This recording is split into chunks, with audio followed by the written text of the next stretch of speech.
आज से स्टार्ट हो रहा है यूनिट 2 का पहला क्लास है जिसका नाम है EOK 2.1। पहला क्लास ज्ञान है। क्या है? ज्ञान, नॉलेज। ज्ञान नॉलेज हो गया। ज्ञान की उत्पत्ति ग्रीक भाषा से है। ऐसे ज्ञान आदमी लेता है तो गिर जाता है ज्ञान लेने के चक्कर में। किसी से ज्ञान लेना तो क्या करता है? तो गिर जाता है, ताकि गिर करके ज्ञान ले लेता है। इसलिए ग्रीक भाषा के ग्नोसिस लिखल है, ग्नोसिस, लेकिन इसको नोसिस पढ़ते हैं। नोसिस से ग्नोसिस से हुआ है, नोसिस से हुआ। नोसिस का अर्थ होता है या ज्ञान का अर्थ होता है, ज्ञान का अर्थ क्या होता है या नोसिस का अर्थ क्या होता है? निश्चित जानकारी देना। निश्चित जानकारी तभी न ज्ञान हो गया है। और निश्चित जानकारी तभी न करेगा। निश्चित जानकारी का मतलब वह जो ज्ञात है, जो ज्ञात है वही निश्चित जानकारी हो गया। और निश्चित जानकारी ना देगा तो फिर ज्ञान कहाँ कहलाए? तो कुछ बोलते हो। वह जो ज्ञात है वो निश्चित जानकारी है, वही ज्ञान कहलाता है। नोसिस का भी अर्थ हुआ। ज्ञान वास्तव में देखा जाए ज्ञानेंद्रियों के द्वारा प्राप्त होता है या बौद्धिक अनुभव भी है। ज्ञानेंद्रिय मतलब कि छू करके भी पता कर लेता है कि क्या है नहीं है ना, अच्छा है कि बुरा है कि है ना, मोटा है कि पतला है। तो वास्तव में ज्ञानेंद्रिय द्वारा भी प्राप्त होता है और बौद्धिक अनुभव है। ज्ञानेंद्रिय द्वारा प्राप्त बौद्धिक अनुभव मतलब कि कुछ चीज़ के ज्ञानेंद्र के द्वारा छू करके पता कर लेते हैं, बौद्धिक अनुभव मिला लेते हैं कि मोटा है कि पतला है। ज्ञान तथ्य माने फैक्ट और विचार। तथ्य माने फैक्ट, कोई बात, विचार। तथ्य माने फैक्ट या विचार एक संगठित सेट है। ज्ञान क्या है? ज्ञान तथ्य है, तथ्य यानी फैक्ट है। तथ्य माने कथन या विचार भी, विचार माने आइडिया। तथ्य फैक्ट विचार है। विचार एक संगठित सेट है। कैसा संगठित सेट है? ये कथन बोले था डैनियल बेल। डैनियल बेल जो बोला था कि ज्ञान जो है जो तथ्य है और विचार है, ठीक है, और संगठित सेट है। तथ्य या विचार एक संगठित सेट की तरह काम करता है। यह कथन डैनियल बेल बोलता है। डैनियल बेल जो पोस्टर इंडस्ट्रियल सोसाइटी के जनक माने जाते हैं। डैनियल बेल कौन है? डैनियल बेल वही है जो ज्ञान के बारे में बोले थे कि ज्ञान तथ्य है या विचार है। वही तथ्य या विचार के एक संगठित सेट की तरह काम करता है। तथ्य विचार क्या है? एक संगठित सेट की तरह है। कौन संगठित सेट की तरह है? तथ्य विचार। ये बात बोला था डैनियल बेल। यही डैनियल बेल जो पोस्ट इंडस्ट्रियल सोसाइटी के जनक है। पोस्ट इंडस्ट्रियल सोसाइटी के जनक माने जाते हैं डैनियल बेल। ज्ञान, ये सब ज्ञान लिखल है, ठीक ना, ये सब ज्ञान है, ठीक है। ज्ञान फ्रेम युक्त अनुभव है। फ्रेम युक्त अनुभव मूल्यों और प्रासंगिक जानकारी का तरल मिश्रण है। ये बात बोला था डेवनपार्ट। वही डेवनपार्ट जिसका संबंध, डेवनपार्ट का संबंध ज्ञान प्रबंधन से है, ज्ञान प्रबंधन से। अब ज्ञान जो दे रहा है तो जाहिर सी बात है तथ्य और विचार दे रहा, तो तब में तथ्य, तो डैनियल बेल के भी तथ्य विचार है ना। ज्ञान क्या है? तथ्य विचार एक संगठित सेट की तरह है। तो तथ्य मैंने कथन विचार, विचार कथन विचार भी देता है डैनियल बेल। तथ्य कथन विचार देता ना, जो पोस्टर इंडस्ट्रियल सोसाइटी से के जनक माना जाता है बेलवा। पोस्टर है तो भाई साटो बेल पर घूमो। फ्रेमयुक्त अनुभव मूल्यों और प्रासंगिक जानकारी का तरल मिश्रण है। किसका तरल मिश्रण है? ऐसे तरल मिश्रण देख रहे हैं, फ्रेमयुक्त अनुभव, मूल्य और प्रासंगिक तीनों ना मिल गया, तीनों मिल के तो तरल हो गया। डेवन पार्ट का है, पार्ट का, तो पार्ट बन क्या होता है? फ्रेम बनाइएगा तब ना पार्ट बनेगा जी। बिना फ्रेम के कोई पार्ट बनता है? इसलिए फ्रेमयुक्त अनुभव, अमूल्य प्रसंग, फ्रेम बनाइएगा तो डेवन पार्ट बनेगा। ये डैनियल बेल था, बेल ये पार्ट है। फ्रेमयुक्त बनाइएगा, अनुभव रहेगा तब न फ्रेमयुक्त बनाएगा, तब मूल्य दाम लगाएगा, तब प्रासंगिक में खुश रहेगा, तब जाके सब मिल जाएगा। तो ये जानकारी का, ये सभी चीज़ का है जानकारी का तरल मिश्रण हो गया, फ्लूइड मिक्स है। और तरल हो गया तो जाइए डाउन में जाइए, है ना, डैम में जाइए, पाट लगा के नहाइए। तरल मिश्र लग गया तो डैम पाट, यही डैम पाट का संबंध ज्ञान प्रबंध से है। और ज्ञान रहेगा तब कुछ का पाठ बनेगा, और पाठ बनेगा तो फ्रेमयुक्त रहेगा, अनुभव रहेगा, मूल्य प्रासंगिक की जानकारी का तरल मिश्रण रहेगा। डैम पाठ कहलाएगा। डैम पाठ बोले से जिसका संबंध ज्ञान प्रबंधन से है। ज्ञान दिए तब ना फ्रेमयुक्त बना दिए अनुभव जी। फ्यूचर शॉक की book, third web book, third web मतलब तीसरी है ना, इंटरनेट वाला वेब है। पावर के लेखक फ्यूचर शॉक, ये सब लिखल है एल्विन टफलर। एल्विन का टफलर है, टफलर। इसको देखते हैं फ्यूचर शॉक, फ्यूचर लग गया भविष्य में कोई जानकारी ले जाता है तो टफ लगता है, ऐसा होगा आगे चल ना, हम लोग मर जाएंगे ना। इसको टफ लगता है फ्यूचर का बात सुन करके। एल्विन टफलर। थर्ड वेब मतलब ये भी है ना, तीसरी वेब देखने के मतलब टफ लगता है। और पावर रहेगा तो उसको टफ न लग रहा टफलर, इसलिए एल्विन टफलर पावर आदमी को चाहिए। पूछेगा future shock, third wave, power के लेखक कौन है? एल्विन टफलर है। कथन लिखल है, कथन का ज्ञान को देख रहे हैं। ज्ञान न्यायपूर्वक सत्यता पर आधारित विश्वास है। ज्ञान क्या है? ज्ञान न्यायपूर्वक है। ज्ञान रहेगा तो न्याय दीजिएगा किसी को, और न्याय दीजिएगा तो, अब ज्ञान है तो सत्य पर रहेगा तब न्याय दीजिएगा। अब विश्वास भी होना चाहिए तब ना, कि भाई ज्ञान जो न्यायपूर्वक है, सत्य पर आधारित है ज्ञान, उसी पर आधारित विश्वास भी है। हाँ, ये जो ज्ञान दे रहा है सही है।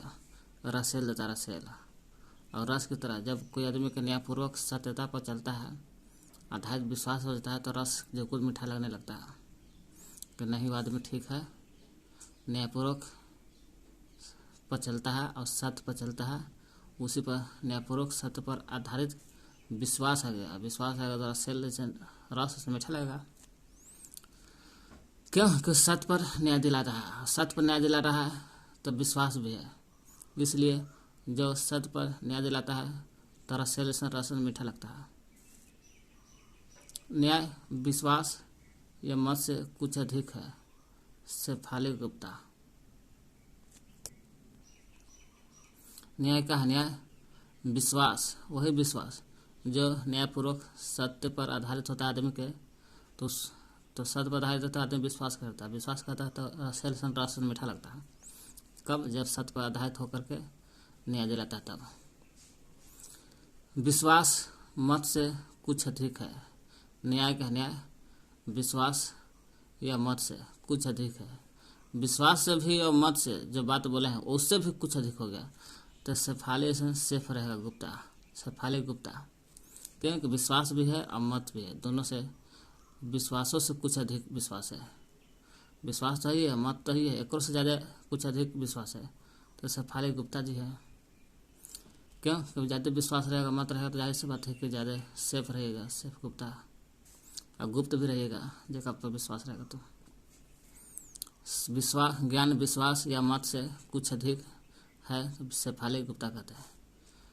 ज्ञान अर्थ बताता है, क्या? अपनी क्षमताओं को पहचानता है।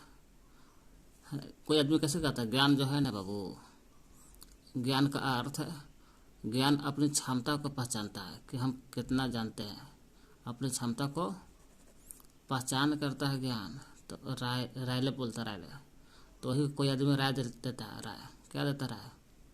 रायले, राव से रायले, तो रायले राय देता है कि ज्ञान जो है, ज्ञान का अर्थ है कोई आदमी राय दे रहा है, कोई ज्ञान जो है अपनी क्षमता को पहचान करता है, हम कितना है, क्रिकेट खेल रहे तो कितना पहचान हो रहा है, कितना चौका छक्का मार रहे हैं, वही अपनी क्षमता को पहचान करता है, ऐसा राय देता है रायले। ज्ञान दो प्रकार का होता है। ज्ञान कितने प्रकार का होता है? दो प्रकार का होता है। जब दो प्रकार का होता है तो पहला हम किसी विषय को स्वयं ज्ञात कर सकते हैं। हम किसी भी विषय जो है विषय को स्वयं से ज्ञात कर सकते हैं, स्वयं ज्ञात कर सकते हैं। कोई विषय पढ़ करके, सब्जेक्ट पढ़ के, किताब पढ़ करके हम स्वयं ज्ञात कर सकते हैं को कितना अच्छा चीज़ है, कितना नहीं चीज़ है बुक, है ना। कोई विषय बने किताब उसको पढ़ करके स्वयं ज्ञात कर सकते हैं कि हम ये भी जानते हैं। हम जानते हैं कि पहला हो गया, हम जानते हैं कि उसके ऊपर मैंने किताब के ऊपर, है ना, सूचना कहाँ पर मिलता है। किताब के ऊपर सूचना कहाँ पर मिलेगा, तो ऐसा बात लिखल रहेगा। तो सैमुअल जॉनसन ही जान लेता है। सैमुअल मतलब सम मतलब बराबर, ऑल बनाओ जॉनसन, सैमुअल ऑल जॉनसन। और जॉनसन जानता है, क्या जानता है कि ज्ञान दो प्रकार का होता है। कौन कौन? हम किसी विषय को स्वयं से ज्ञात करते हैं। कोई भी विषय रहेगा उसको स्वयं से ज्ञात कर लेते हैं कि मैथ कैसे बनेगा। और दूसरा है कि हम ये भी जानते हैं कि वो जो विषय है जो स्वयं से ज्ञात करते हैं, उसी विषय के ऊपर सूचना कहाँ पर मिलता है। तो सूचना, कोई भी किताब खोलेगा तो सूचना पीछे मिलता है, तो पता चला गया सूचना कहाँ पर मिलता है। तो जॉनसन जान गया। जानेगा तब ना, कोई विषय को स्वयं से ज्ञात करेगा तो जानेगा तब ना स्वयं से ज्ञात करेगा। और ज्ञात कर लिया तो सूचना कहाँ पर मिलेगा, जानेगा तब ना। यही बात सैमुअल जॉनसन ने जान गया।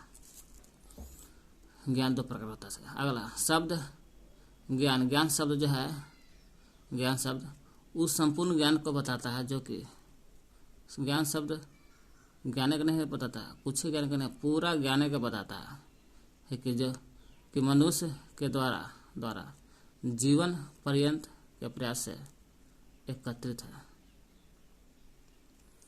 ज्ञान शब्द क्या है? उस संपूर्ण ज्ञान को बताता है जो मनुष्य के द्वारा होता है। तो ज्ञान तो जाहिर सी बात है मनुष्य के द्वारा होता है।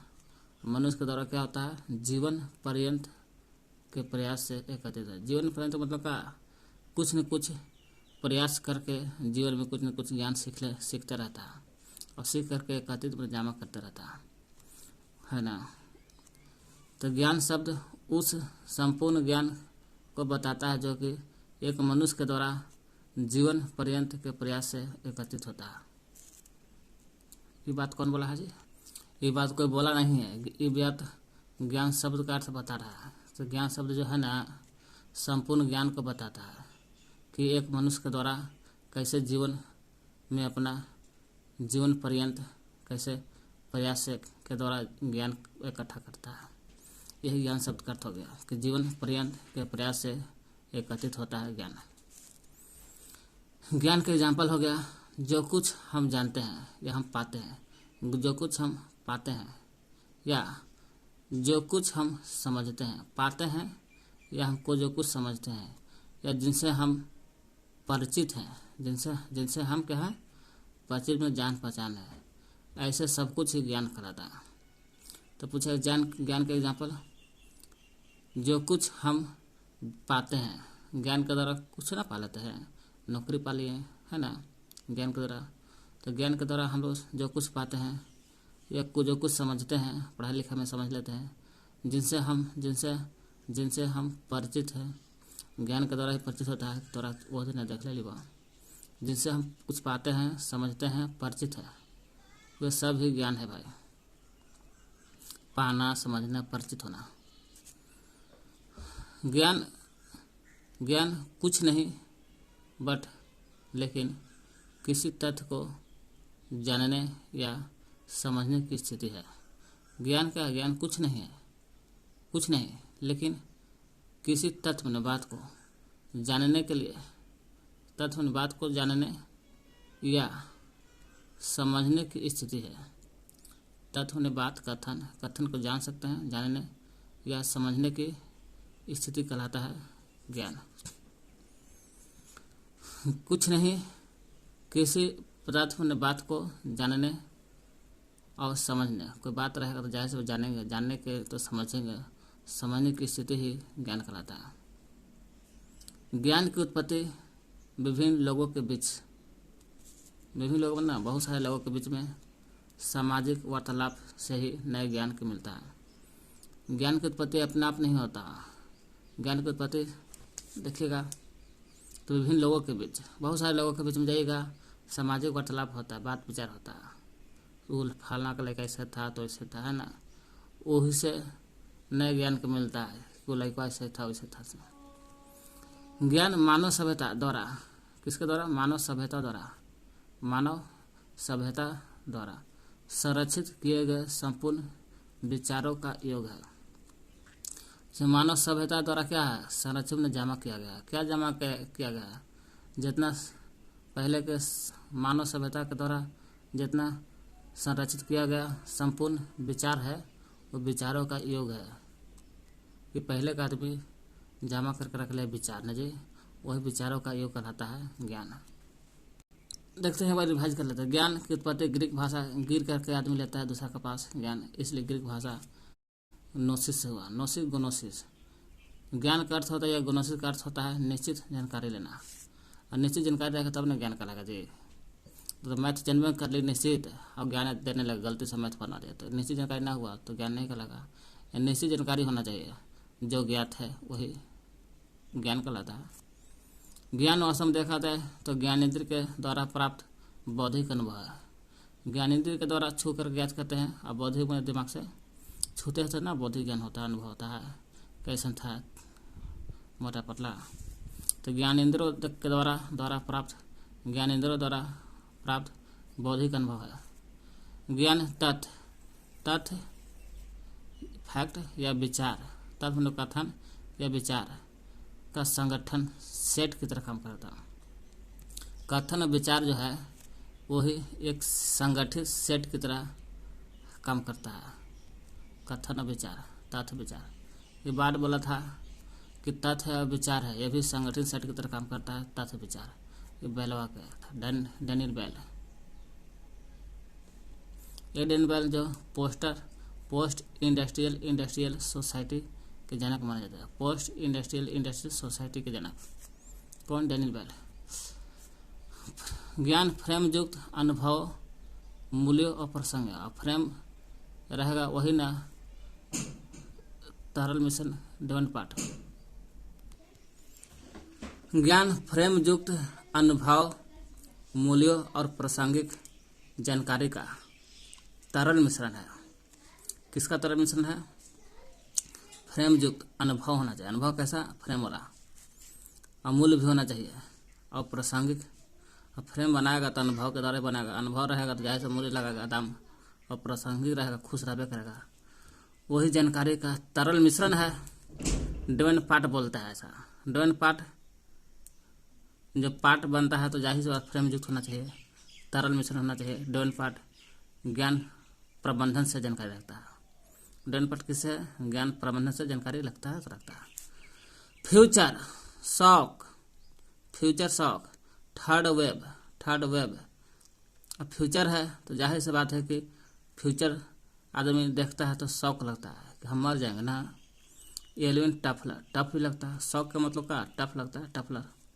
Third wave power, future shock, third wave power, तीनों है। पावर चाहिए इसलिए एलियन टफलर का प्रयोग करते हैं। ज्ञान न्यायपूर्वक सत्यता पर आधारित विश्वास है। न्याय क्या है? न्याय ज्ञान जो है न्यायपूर्वक, और जो न्यायपूर्वक है सत्य पर आधारित रहता है, और सत्य पर आधारित होकर के न्याय दिलाता है तो जाहिर सी बात है आदमी को विश्वास होता है। विश्वास अच्छा लगता है कि नहीं, सत्य पर न्याय दिला है तो रसेल को रस जैसा मीठा लगता है। न्याय विश्वास या मत से कुछ अधिक है। न्याय का अन्याय का ज्ञान विश्वास से भी ज़्यादा ज्ञान और मत से भी ज़्यादा कुछ अधिक हो जा रहा है तो शेफाली गुप्ता जो सेफ रहेगा। क्योंकि तो ज्ञान विश्वास तो ही है, विश्वास से भी ज़्यादा कुछ ज़्यादा है तो सेफ रहेगा।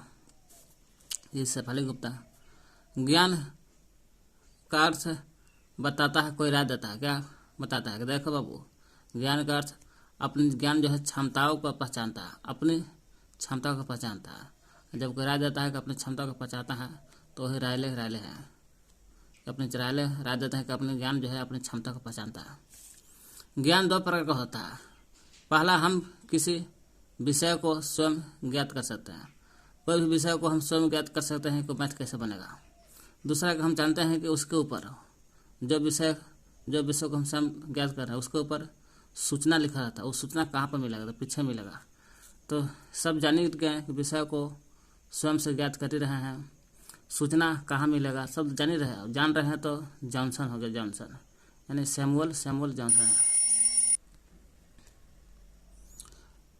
ज्ञान शब्द जो है, ये बात कोई बोला नहीं है, समझना है।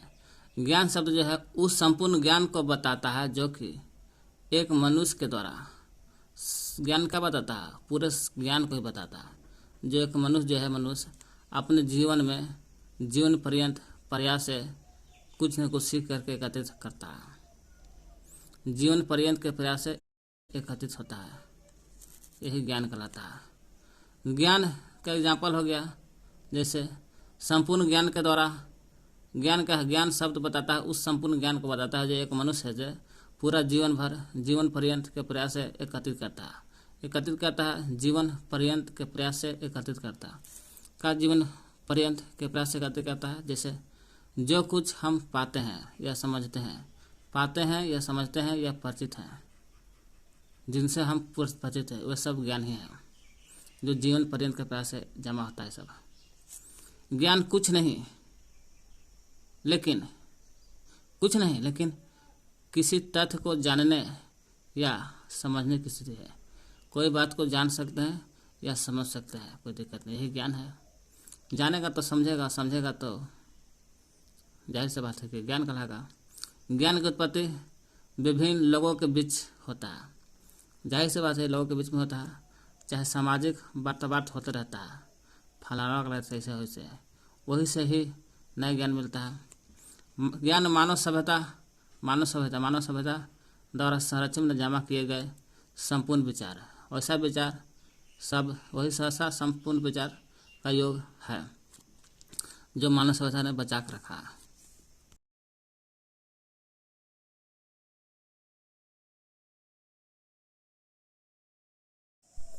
ज्ञान जो है संपूर्ण जगत में माने पूरे विश्व में विचारों का समूह है, विचारों का एक समूह है ना। विचारों का समूह होता है।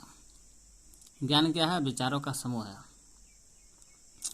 तो समूह रहता तब ना ज्ञान से के द्वारा विचार देता है। तो कहते कहाँ से ज्ञान आ गए रे, है ना। तो बहुत सारा विचार का समूह रहता है, विचारों का समूह है। जैसा है विचारों के संदर्भ में वही विचारों के समूह है, वही विचारों के है ना संदर्भ में देखा जाए तो कुछ नया ग्रहण करने की एक अद्भुत प्रक्रिया ही कहलाता है ज्ञान। विचारों के संदर्भ में कुछ नया ग्रहण होता है। विचार आदमी कहता ना है कि ना उसको इतना जमीन मिलना चाहिए, उसको इतना मिले, तो ये कुछ नया ग्रहण करने की अद्भुत प्रक्रिया होता है कि ना वैसे से करेगा तो इससे हो जाएगा, तो इससे हो जाएगा, है ना। एक ज़्यादा इकट्ठा दे जाएगा तो थोड़ा घबरा देता बोलता है आदमी। कुछ नया ग्रहण करने की एक अद्भुत प्रक्रिया ही कहलाता है विचार। ज्ञान संपूर्ण जगत में विचारों का एक समूह है, समूह जैसा है। तो वही विचार के संदर्भ में कुछ नया, वही विचार के संदर्भ में कुछ नया ग्रहण करने की एक अद्भुत प्रक्रिया ही कहलाता है ज्ञान। कुछ नया करने की प्रक्रिया होता है, उसे कहते हैं ज्ञान। व्यक्ति के उम्र के साथ प्राप्ति होता है। उम्र जैसे से बढ़ेगा वैसे वैसे ज्ञान भी बढ़ता है। विचारों के संचयन ही ज्ञान को और मार्गदर्शन करता है। विचारों का संचयन करना, जमा करना, वही विचारों का एक समूह है। समूह मतलब के संचयन कर जमा हो गया, वही विचारों का समय संचयन ही ज्ञान को और मार्गदर्शन बताता है। पूछा ज्ञान को और मार्गदर्शन कौन देता है? तो विचारों का संचयन करता है। ज्ञान जो है, ज्ञान विचारों का संचयन है। तो हाँ, यही विचारों का संचयन ही ज्ञान का करता है और अधिक मार्गदर्शन देता है। क्या होता है ज्ञान संपूर्ण जगत में विचारों का एक समूह है। यही विचारों का समूह है, यही विचार के संदर्भ में कुछ नया ग्रहण करने की एक अद्भुत प्रक्रिया भी होता है। विचार के द्वारा ही कुछ नया करने ग्रहण भी होता है, उसे भी ज्ञान कहते हैं। ज्ञान वही विचारों का समूह है, वही विचारों का संचयन या समूह कहता है, वही ज्ञान को और मार्गदर्शित करता है। ज्ञान विचारों के संदर्भ में कुछ नया ग्रहण करने की एक अद्भुत प्रक्रिया कहलाता है। विचारों के संदर्भ में देखा जाए वही कुछ नया ग्रहण करने की अद्भुत प्रक्रिया है। ज्ञान व्यक्ति के उम्र के साथ बढ़ता है, ठीक ना। ज्ञान के कुछ गुण या विशेषता है। गुण क्या है और विशेषता क्या है। गुण देख रहे हैं, ज्ञान प्रासंगिक है। कैसा प्रासंगिक है? ज्ञान को पुनः उपयोग कर सकते हैं, पुनः उपयोग किया जा सकता है। प्रासंगिक मतलब क्या? किसी न किसी से के द्वारा देख करके सीखते हैं ज्ञान, तो ग्रहण करके सीखते हैं, वही प्रासंगिक है। पुनः उपयोग कर सकते हैं ज्ञान को। एक बार ज्ञान ले लिए तो हम चाहेंगे कि इसका दोबारा हम यूज करके देखते हैं कोई कैप लागू होता है कि नहीं, हो जाएगा ज्ञान। पुनः उपयोग कर सकते हैं। ज्ञान से लाभ तभी मिलता है जब ज्ञान को लागू किया जाता है। पुनः उपयोग कीजिएगा तब ना लागू होगा जी। ज्ञान को लागू कीजिएगा तो जाहिर सी बात है लाभ मिलेगा। कोई मैथ सीख गया, दूसरा को सिखाइए, आपको ज्ञान मिल गया, वही ज्ञान को लागू कीजिए दूसरा पर, और ज्ञान बढ़ेगा। वही ज्ञान का लाभ तब मिलता है जब ज्ञान को लागू किया जाता है। जैसे 2, 3, 5 दूसरों को सिखाइए, 2, 3, 5 होता है। ज्ञान लागू कीजिएगा तो जाहिर से लाभ हो रहा है आपको ज्ञान का। ज्ञान के मूल्य समय के साथ बदलता है। ज्ञान का जो मूल्य है समय के साथ चेंज होते रहता है। आज ज्ञान हम 2 + 3 जाने तो कल हो सकता है ज्ञान दे दिए 2 + 3 तो हो गया 3 दूनी 6 गुना जान गए, तो समय के साथ बदलता गया। ज्ञान का नवीकरणीय नया चीज़ ये रख रखाव करने पड़ते हैं। ज्ञान का नवीकरणीय नया चीज़ का नया चीज़ का ज्ञान देते हैं, वो नया चीज़ को रख रखाव करते हैं। नवीकरणीय या रख रखाव का करना पड़ता है तो करना पड़ता है। नवीकरणीय या रख रखाव करना पड़ता है तो करना पड़ता है कि ज्ञान नया है तो नवीकरणीय नया चीज़ सीखते रहते हैं और रख रखाव करते हैं। ज्ञान का स्थानांतरित या वितरित करना मुश्किल है, हो सकता है। ज्ञान स्थानांतरित या वितरित करना, ज्ञान को हस्तांतरित एक जगह से दूसरी जगह वितरित कर सकते हैं, हस्तांतरित कर सकते हैं या वितरित कर सकते हैं, लेकिन कर सकते हैं ऐसा मुश्किल हो सकता है। जरूरी नहीं कि कर देंगे, हो सकता है स्थानांतरित भी कर सकते हैं। क्यों? हम ज्ञान ले लिए एक जगह, हम चाहेंगे कि औरंगाबाद लिए हैं, चाहेंगे तो दिल्ली जाकर ज्ञान दे सकते हैं, तो स्थानांतरित हो गया, वितरित में बांट सकते हैं, ऐसा मुश्किल हो सकता है। ज्ञान उच्च शिक्षा को सक्षम बना सकता है। उच्च शिक्षा, यहाँ बोलिए उच्च शिक्षा को सक्षम लिखा गया 2 जगह। ज्ञान क्या है? उच्च शिक्षा को सक्षम बना सकता है, बहुत अच्छा शिक्षा को सक्षम बना सकता है, उच्च शिक्षा को सक्षम बना सकता है। ज्ञान सृजन उपयोग को बढ़ाया जा सकता है। कैसे? तो बाय प्रौद्योगिकी के द्वारा, टेक्नोलॉजी के साथ। टेक्नोलॉजी रहेगा, प्रौद्योगिकी रहेगा, बहुत सारा चीज़, गाड़ी है, अब गाड़ी के साथ आप सृजन कर सकते हैं, ज्ञान को बढ़ा सकते हैं, उपयोग कर सकते हैं। ज्ञान मिल गया तो कैसे गियर लगता है, कैसे हैंडल करता है, उपयोग कर सकते हैं। ज्ञान सृजन उपयोग को बढ़ाया जा सकता है। कैसे? जब टेक्नोलॉजी रहेगा तब। मोबाइल में बटन चलाना सीखिए, और बाद तो मोबाइल में फ़ोन धराना सीख जाइएगा, यूट्यूब चलाना सीख जाइएगा। कब? जब टेक्नोलॉजी मोबाइल रहेगा तब। तो प्रौद्योगिकी के साथ क्या होता है? सृजन और उपयोग को बढ़ाया जा सकता है। ज्ञान अनंत है जी, जितना चाहिए उतना सीखिए, रोक ठोक नहीं है।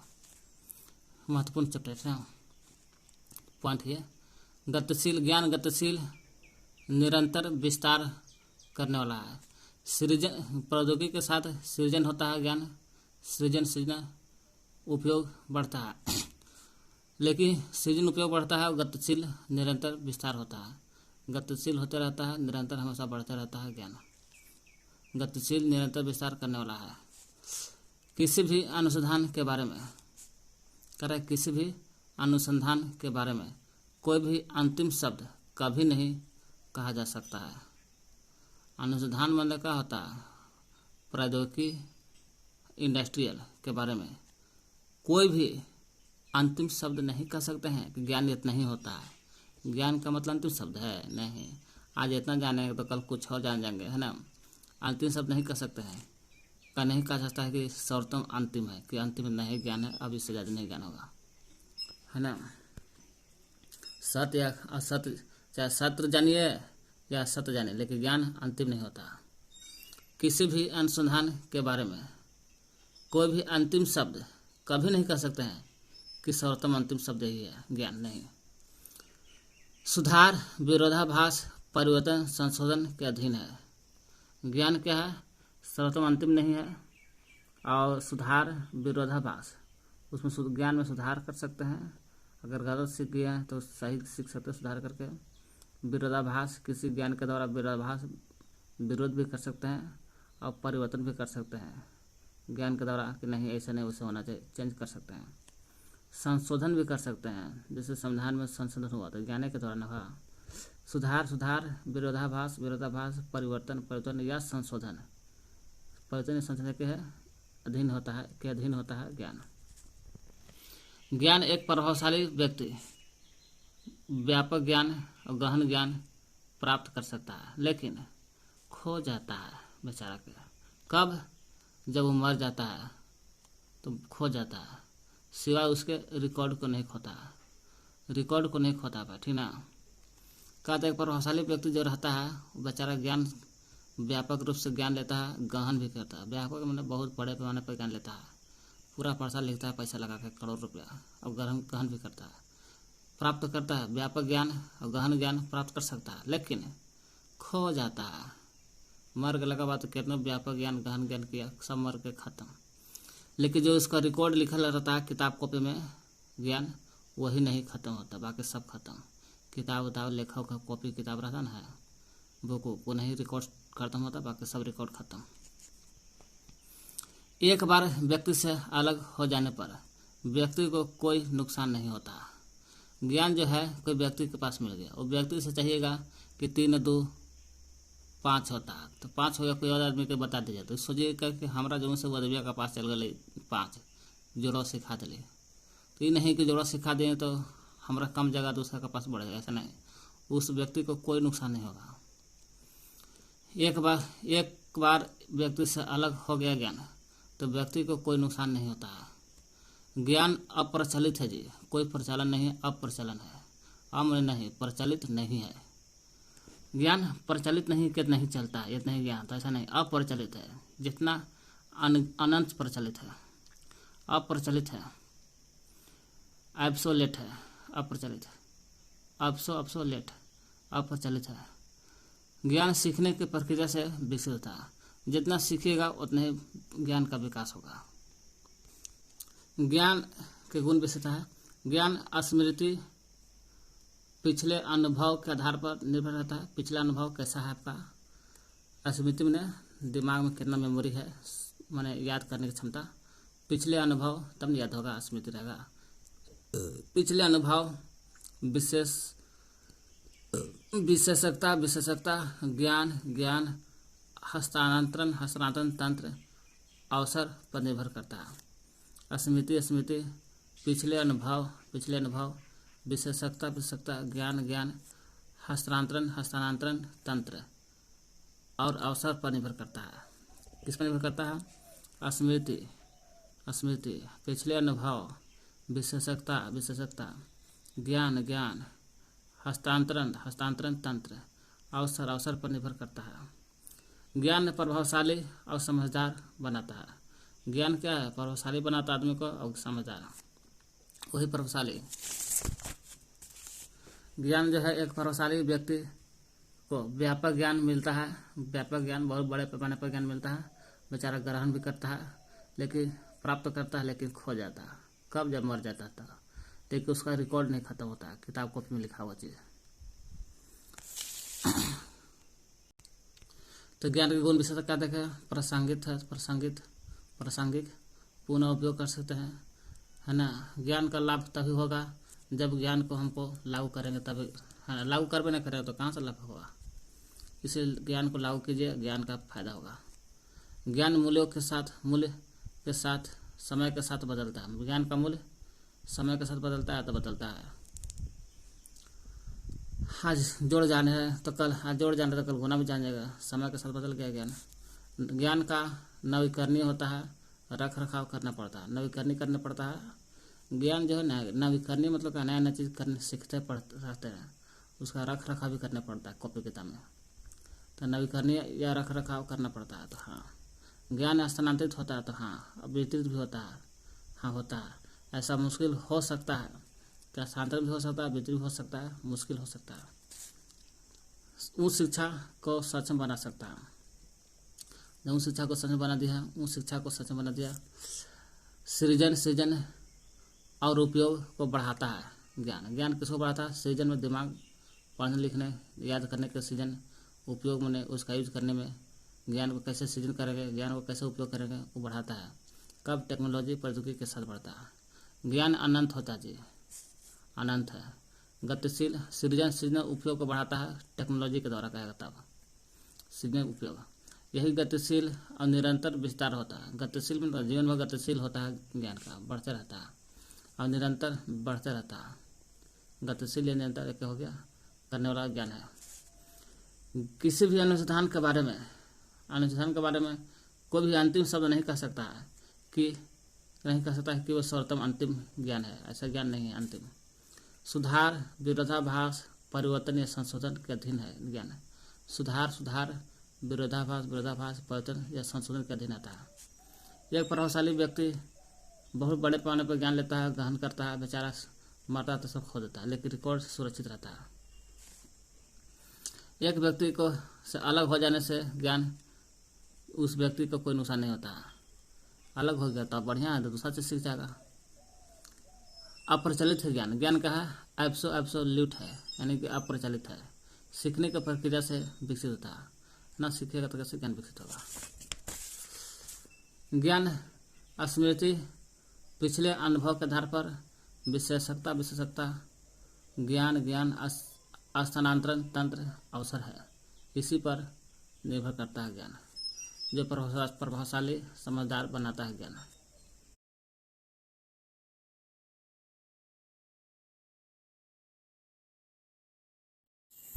अब जैसे ज्ञान के चरण देखते। चरण, ज्ञान के 3 चरण होता है। कितने चरण? 3 चरण। किसके? अकॉर्डिंग टू बिलिस के अनुसार ज्ञान के 3 चरण। कौन कौन? एक विकासात्मक चरण कहलाता है। जो ज्ञान के 3 चरण होता है ना, है बिलिस के अनुसार। अब बिलिस कोचो की है वो विकासात्मक ज्ञान, शुरू विकास होता है। वही विकास हो गया के बाद शैक्षणिक शिक्षा दिया जाता है चरण। फिर व्यवहारिक, वही ज्ञान को व्यवहारिक रूप से प्रयोग करते हैं तो व्यवहारिक चरण कहलाता है। तो विकासात्मक चरण क्या है? तो विकासात्मक चरण में होता है बिलिस के अनुसार विकासात्मक चरण में ज्ञान विभिन्न प्रकार के संस्था, समाज द्वारा, संस्कृति द्वारा उत्पन्न होता है। तो ज्ञान का जो चरण है पहला, विकासात्मक चरण। तो ज्ञान का विकास कैसे होता है? बहुत सारा संस्था द्वारा होता है, इंस्टीट्यूट द्वारा पढ़ने लिखने से होता है, ज्ञान करने से होता है। फिर समाज में भी बैठने से होता है, विकास होता है ज्ञान का। सांस्कृतिक रहन सहन से भी होता है, ज्ञान का विकास होता है, चरण होता है। तो संस्था, समाज, संस्कृति द्वारा उत्पन्न होता है। और जब संस्था, समाज, संस्कृति द्वारा उत्पन्न हो जाता है तो शैक्षणिक माने शिक्षा ग्रहण करते हैं। शैक्षणिक चरण में ज्ञान को छोटे छोटे छात्र और बच्चों को सिखाते हैं कि देखो, संस्था से, समाज से, संस्कृति से सीखकर हम लोग आए हैं और छोटे छोटे छात्रों को, बच्चों को सिखाएंगे। तो शैक्षणिक चरण हो गया। नेक्स्ट व्यवहारिक चरण, जब छात्र को सिखा दिए तो बच्चा लोग के व्यवहार में काम आएगा। फिर व्यवहारिक चरण में अर्जित किए गए ज्ञान या जानकारी, जो अर्जित किए ज्ञान जानकारी, वही अर्जित किए गए ज्ञान जानकारी का प्रयोग करना ही। अर्जित कर लिए ज्ञान जी, तो ज्ञान कर लिए अर्जित, और जानकारी ले लिए, उसी को प्रयोग करो। जैसे ज्ञान लिया कि बड़े लोगों को सामने आप करके बोलना है, झुक करके प्रणाम करना है, वही अर्जित किए गए ज्ञान या जानकारी का प्रयोग करना। व्यवहारिक हो गया, व्यवहार है तो व्यवहार में यूज कीजिए। वर्तमान की समस्या का समाधान करता है। अर्जित किए गए ज्ञान या जानकारी का प्रयोग वर्तमान की समस्या को समाधान करता है, व्यवहारिक हो गया। तो ज्ञान के 3 चरण बिलिस के अनुसार विकासात्मक, शैक्षणिक और व्यवहारिक। विकासात्मक आता है कि विभिन्न प्रकार के संस्था से, इंस्टीट्यूट से, समाज से, संस्कृति से ग्रहण करते हैं, ज्ञान का विकास होता है। वही फिर शैक्षणिक शिक्षा देने में काम आता है छोटे छोटे छात्र के बच्चों को। और जब फिर उस व्यवहारिक का प्रयोग करते हैं ज्ञान के द्वारा, ताकि अर्जित किए गए ज्ञान या जानकारी का प्रयोग वर्तमान की समस्या का समाधान करते हैं। ज्ञान के प्रकार तो चरण देखें बिलिस के अनुसार, विकास, शैक्षणिक, व्यवहारिक। अब के प्रकार देखते हैं। प्रकार भी based on the best, on the basis या बेस्ट, ऐसिबिलिटी में होता है अधिगम। बेस्ड ऑन ऐसिबिलिटी मैंने अधिगमता के आधार पर प्रकार। तो बहुत सारा होता है ज्ञान के प्रकार। अधिगमता के आधार पर 3 प्रकार का ज्ञान होता है। बेस्ट विचार विमर्श के आधार पर 2 प्रकार का ज्ञान होता है, विचार विमर्श करते हैं तो। उपलब्धता के आधार पर 2 प्रकार, विचार विमर्श, उपलब्धता 2। संहिताकरण के आधार पर 3 और विषय के आधार पर 3। संहिताकरण, विषय, संहिताकरण है, यही का संहिता लिख रहे हैं। संहिताकरण, विषय और अधिगम 3 होता है। विषय के आधार पर 3 प्रकार का ज्ञान। दृष्टिकोण के आधार पर 4 प्रकार का ज्ञान होता है। अब विषय है 1, 2, 3, तो 3 प्रकार के हैं। तो पहले हम लोग पारंपरिक पढ़ाते हैं। अधिगमता ऐसिबिलिटी के आधार पर ज्ञान 3 प्रकार के हैं। कौन कौन? एगो सार्वजनिक ज्ञान होता है जो पब्लिक नॉलेज कहते हैं, तो सार्वजनिक ज्ञान। निजी ज्ञान अधिगमता के आधार पर, सीखने के आधार पर। अधिगम मैंने सीखने के आधार पर। सार्वजनिक ज्ञान भी सीखता है कि सभी लोगों के बीच में बांट सकते हैं। निजी ज्ञान जो प्राइवेट होता है। प्रक्रियात्मक ज्ञान है ना, जो हम लोग प्रयोग करते हैं। तो सार्वजनिक ज्ञान पढ़ने लिखने और अन्य उद्देश्य हेतु आसानी से सार्वजनिक रूप से अधिगम होता है, मैंने सार्वजनिक रूप से ज्ञात करते हैं। ज्ञान के 3 प्रकार। अधिगमता, विचार विमर्श 2 प्रकार। उपलब्धता का आधार पर 2, संहिता का 3, विषय का आधार पर 3, संहिता का आधार पर 3, दृष्टिकोण के 4। ज्ञान के यहाँ 1, 2, 3, 4, 5, 6 बेटा, और वही में से बड़का बेटा का नाम है अधिगम 3। तो भी बेटा देखते हैं सार्वजनिक ज्ञान, निजी ज्ञान और प्रक्रियात्मक ज्ञान। इसमें भी पढ़ने लिखने और अन्य उद्देश्य के लिए, पढ़ने लिखने के लिए तो प्रयोग करते हैं, अन्य उद्देश्य के लिए भी आसानी से अधिगम करते सीखते हैं, वो भी सार्वजनिक रूप से सीखते हैं। पढ़ने लिखने और अन्य उद्देश्य के लिए भी। पढ़ने लिखने के अलावा चोरी डकैती करने के लिए भी हो सकता है, अच्छा काम करने के लिए भी होता है, वही अन्य उद्देश्य के लिए। पढ़ने लिखने के लिए तो काम यहाँ पे करता है, अन्य उद्देश्य के लिए आसानी से सीख जाते हैं, उसे कहते हैं सार्वजनिक ज्ञान। निजी ज्ञान तो प्राइवेट ज्ञान, एक व्यक्ति के द्वारा, निजी है तो कोई एक ही व्यक्ति न करेगा, एक व्यक्ति के द्वारा अर्जित किया गया ज्ञान होता है ना। एक व्यक्ति के द्वारा जो ज्ञान होता है, निजी है तो निजी सबको थोड़ा सुनेगा, एक ही व्यक्ति सुनेगा। एक व्यक्ति के द्वारा अर्जित किया गया ज्ञान निजी ज्ञान कहलाता है। इसमें बाहरी लोगों के लिए अधिगम नहीं होता, क्यों कि निजी है, कोई एक ही व्यक्ति होगा, बाहरी लोग इसमें नहीं आके सीखेगा। बाहरी लोगों के लिए अधिगम नहीं होता, सिखाया जाता है, और यह उस व्यक्ति की निजी संपदा है। निजी ज्ञान क्या है? एक व्यक्ति के द्वारा ज्ञान अर्जित किया जाता है, बाहरी लोग इसमें आकर नहीं सीखते हैं, इसलिए निजी हो गया, प्राइवेट ज्ञान कहलाता है। प्रक्रियात्मक ज्ञान अधिगमता का 3रा बेटा, अधिगमता का सबसे छोटा बेटा 3रा हो प्रक्रियात्मक, प्रोसीड्यूरल। प्रक्रियात्मक ज्ञान को समाज के विभिन्न प्रक्रिया के माध्यम से प्राप्त करते हैं। समाज में सीखा जाता है, और समाज में जो सीख रहे हैं, समाज के माध्यम से जो ज्ञान सीखते हैं तो उसे प्रयोग करते हैं। प्रयोग माने प्रक्रियात्मक करते हैं। हम तो अधिगम के देख लिए, सार्वजनिक ज्ञान, निजी ज्ञान, प्रक्रियात्मक ज्ञान। सार्वजनिक ज्ञान पढ़ने लिखने में काम आता है, अन्य उद्देश्य के लिए भी काम आता है, वो भी आसानी से सीख जाते हैं और सार्वजनिक रूप से सीखते हैं।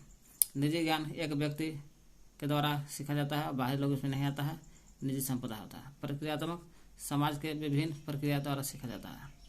अगला बेटा देख रहे हैं अधिगम के बाद विचार विमर्श है ना। विचार विमर्श भी दो प्रकार का ज्ञान होता है। ज्ञान के प्रकार, विचार विमर्श वाला ज्ञान दो प्रकार का। कौन कौन?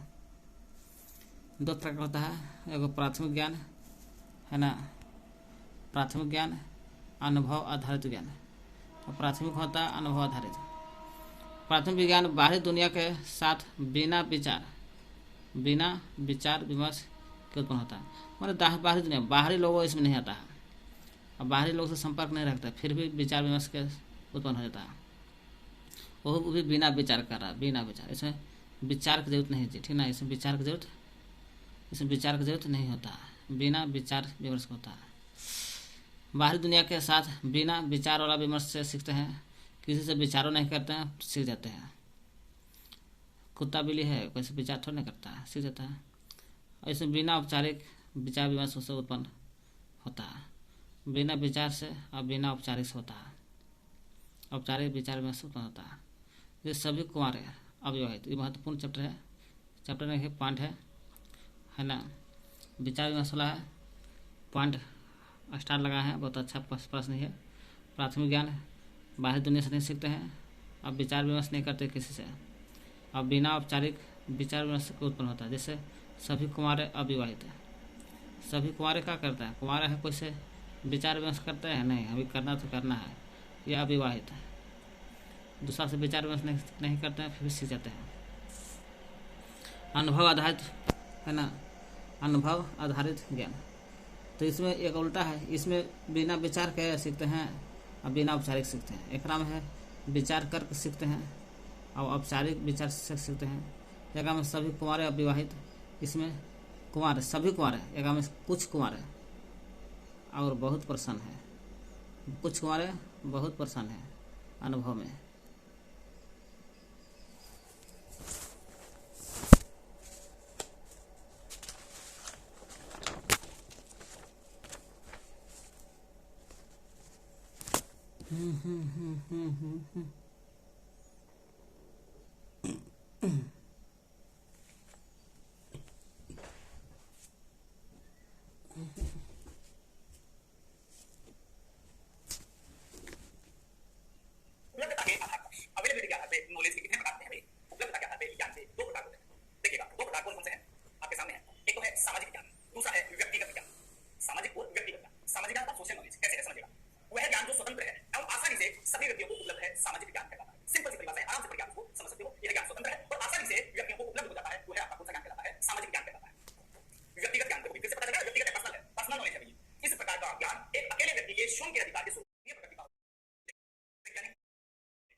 अगला है उपलब्धता के आधार पर ज्ञान दो प्रकार का होता है। उपलब्धता के आधार पर कहेगा तो दो प्रकार का ज्ञान होता है, पीछे देख सकते हैं। एक सामाजिक ज्ञान, सोशल नॉलेज, व्यक्तिगत ज्ञान, प्राइवेट नॉलेज। सामाजिक और व्यक्तिगत। सामाजिक है, नामे से स्वतंत्र रहेगा। स से सामाजिक ज्ञान, स से स्वतंत्र है। समाज में कुछ बोलने के लिए जो ज्ञान लेता है स्वतंत्र है, बोल सकता है, कोई दिक्कत नहीं है। वो भी आसानी से सभी व्यक्ति को उपलब्ध होता है। स्वतंत्र होता है, आसानी से सभी व्यक्ति को उपलब्ध है सामाजिक ज्ञान। तब ना आसानी से सभी व्यक्ति को उपलब्ध मिलता है ज्ञान, तो सभी को मिल ही रहा है, तो जाहिर सभी व्यक्ति को मिलता है, तो सामाजिक ज्ञान हो गया।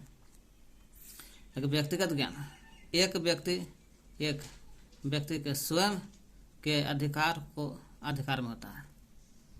अधिगमता के आधार पर 3 देखे थे ना जी भी, सार्वजनिक, निजी और प्रक्रियात्मक। सार्वजनिक में क्या बोल रहा था, पढ़ने लिखने और अन्य उद्देश्य के लिए आसानी से मिलता है। ये पढ़ने लिखने के लिए मिलता है और सार्वजनिक रूप से मिलता है। निजी ज्ञान एक व्यक्ति के द्वारा भी है अर्जित किया जाता है। एक व्यक्ति के द्वारा अर्जित होता है, दूसरे व्यक्ति द्वारा नहीं। एक व्यक्ति द्वारा ही अर्जित होता है, बाहरी लोगों के इसमें हाथ नहीं रहता। बाहरी लोगों के लिए अधिगम नहीं होता निजी में, और निजी संपदा कहलाता है। वो अधिगमता के आधार पर है। उपलब्धता के आधार पर दो प्रकार के ज्ञान, सामाजिक व्यक्तिगत। सामाजिक स्वतंत्र है और सार्वजनिक में था। सार्वजनिक में क्या था, पढ़ने लिखने में आ रहा था, अन्य उद्देश्य के लिए जो ज्ञान मिलता है सार्वजनिक रूप से उसे कहते सार्वजनिक ज्ञान। यहाँ सामाजिक ज्ञान सार्वजनिक में पढ़ने लिखने के लिए काम आता है, सामाजिक में पढ़ने लिखने नहीं है, स्वतंत्र है। सामाजिक ज्ञान स्वतंत्र, आसानी से सभी व्यक्ति के लिए उपलब्ध है। व्यक्तिगत ज्ञान एक व्यक्ति के स्वयं के अधिकार में होता है। व्यक्तिगत जो है एक व्यक्ति के स्वयं के अधिकार में होता है, जबकि निजी ज्ञान में देख रहे थे कि एक व्यक्ति के द्वारा अर्जित होता है ज्ञान, एक ही व्यक्ति के द्वारा अर्जित होता है, दूसरा व्यक्ति से अर्जित हो भी नहीं करेगा। एक ही व्यक्ति से ज्ञान जो अर्जित होता है उसे निजी कहता है। ये निजी नहीं है, ये एक व्यक्ति का ज्ञान एक व्यक्ति भी है लेकिन स्वयं है, स्वयं, दूसरा से नहीं। निजी में क्या कर, निजी में कह रहा है एक व्यक्ति के द्वारा अर्जित किया ज्ञान, कोई एक व्यक्ति से ज्ञान ले रहा है। ऐसे में कह रहा है कि वो एक व्यक्ति में क्या, दूसरा से एक व्यक्ति से ले रहा है ज्ञान, निजी हो गया। अभी व्यक्तिगत ज्ञान कह रहा है एक व्यक्ति के स्वयं से, अपने ही खुद से, खुद के अधिकार में होता है। एक व्यक्ति के स्वयं के अधिकार में होता है, उसे व्यक्तिगत ज्ञान कहते हैं। सामान्यतः गोपनीय प्रकृति का होता है। क्यों गोपनीय? इसलिए होता है कि स्वयं है, स्वयं के अधिकार में होता है, इसलिए गोपनीय प्रकृति का होता है। तो उपलब्धता के आधार पर कहेगा तो दो प्रकार का ज्ञान होता है, सामाजिक, व्यक्तिगत। सामाजिक ज्ञान में स्वतंत्र, आसानी से सभी व्यक्ति को उपलब्ध होता है। व्यक्तिगत ज्ञान में एक व्यक्ति के स्वयं के अधिकार में होता है, जिसे गोपनीय प्रकृति कहलाता है। अगला है विषय के आधार पर। तो विषय तीन अधिगमता की तरफ विषय तीन प्रकार का होता है। तर्क संगत, सहज ज्ञान, वैज्ञानिक ज्ञान। तर्क संगत नाम है तर्क करना है, निश्चित तर्क या बौद्धिक विवेक पर होता है। निश्चित तर्क के साथ करना है, तर्क करना है लेकिन निश्चित करना है। और बौद्धिक विवेक मतलब दिमाग से तर्क करना है, उसी के आधार पर होता है तर्क संगत ज्ञान कहते हैं। जो विषय में आता है, विषय के आधार पर ज्ञान तीन प्रकार का है।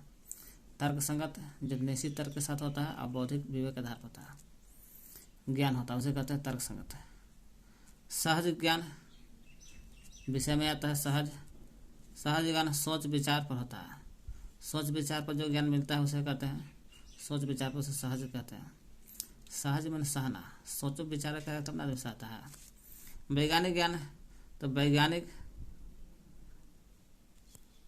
वैज्ञानिक प्रक्रिया द्वारा ज्ञान जो मिलता है उसे वैज्ञानिक ज्ञान कहते हैं।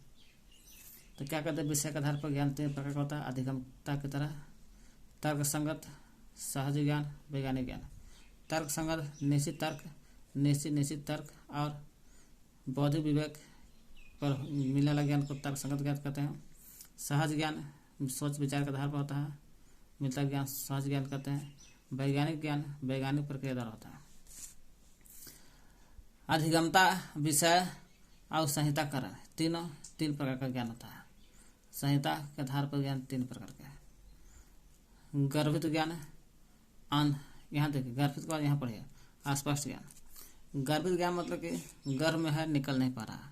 हम कुछ भी शब्द को कभी काल आंसर देना चाहते हैं लेकिन दे नहीं पाते हैं, शब्द नहीं बना पाते, किस रूप में दें। आंसर है लेकिन शब्द में नहीं बोल पाते हैं, उसे कहते हैं गर्भित ज्ञान। गर्भित ज्ञान संहिता के आधार पर कर रहे हैं ना, तीन प्रकार के हैं। गर्भित ज्ञान पहला। अधिक ज्ञान का प्रकार है। अधिक ज्ञान का प्रकार है, उन्हें अत्यधिक या अधिक या अत्यधिक ज्ञान का प्रकार कहलाता है गर्भित ज्ञान। गर्भित ज्ञान क्या है, अधिक ज्ञान जो प्रकार, अधिक ज्ञानों का प्रकार, अधिक ज्ञानों का प्रकार इसे कर लो, गर्भित है। क्योंकि गर्भ में अंदर करना, आदमी मन में बहुत सारा ज्ञान सोच लेता है लेकिन भले नहीं बोल पाता है, इसलिए अधिक ज्ञानों का प्रकार गर्भित हो गया।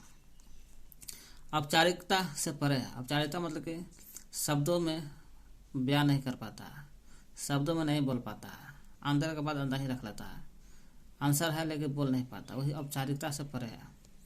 दूसरे व्यक्ति के साथ संचारित नहीं होता है या बांट नहीं सकता है।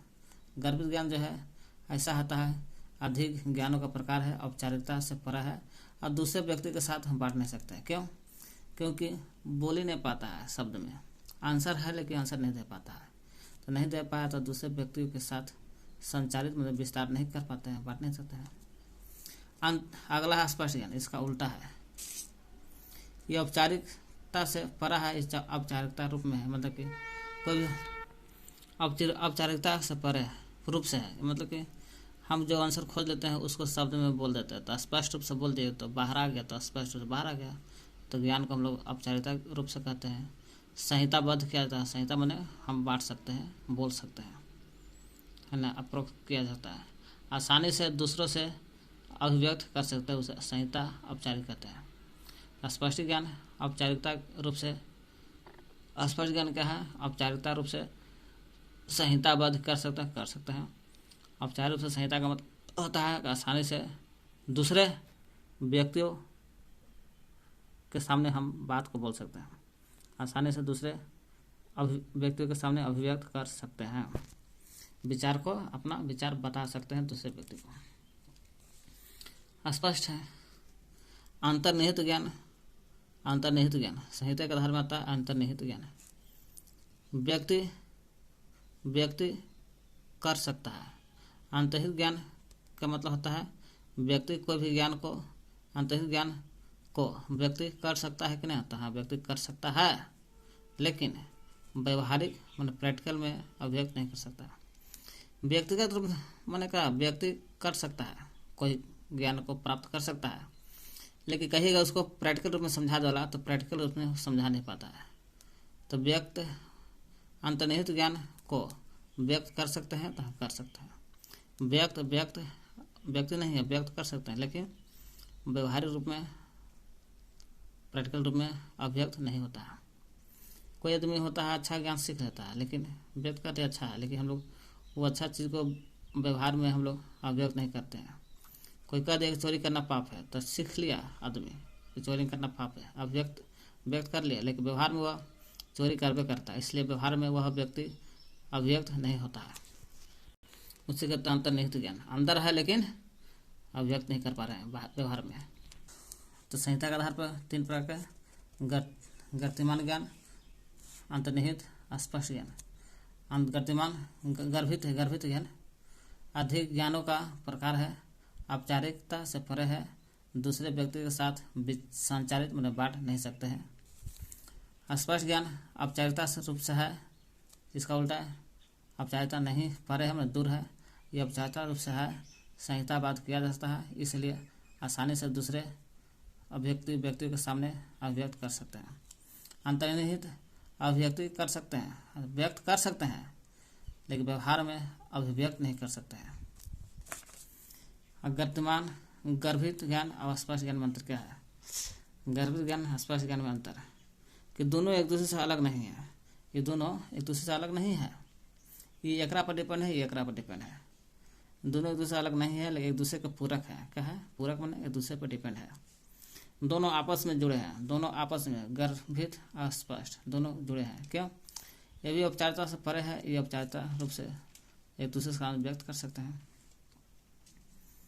दोनों एक आपस में जुड़े हैं लेकिन दोनों एक नहीं है, भले जुड़ा है एक दूसरे से।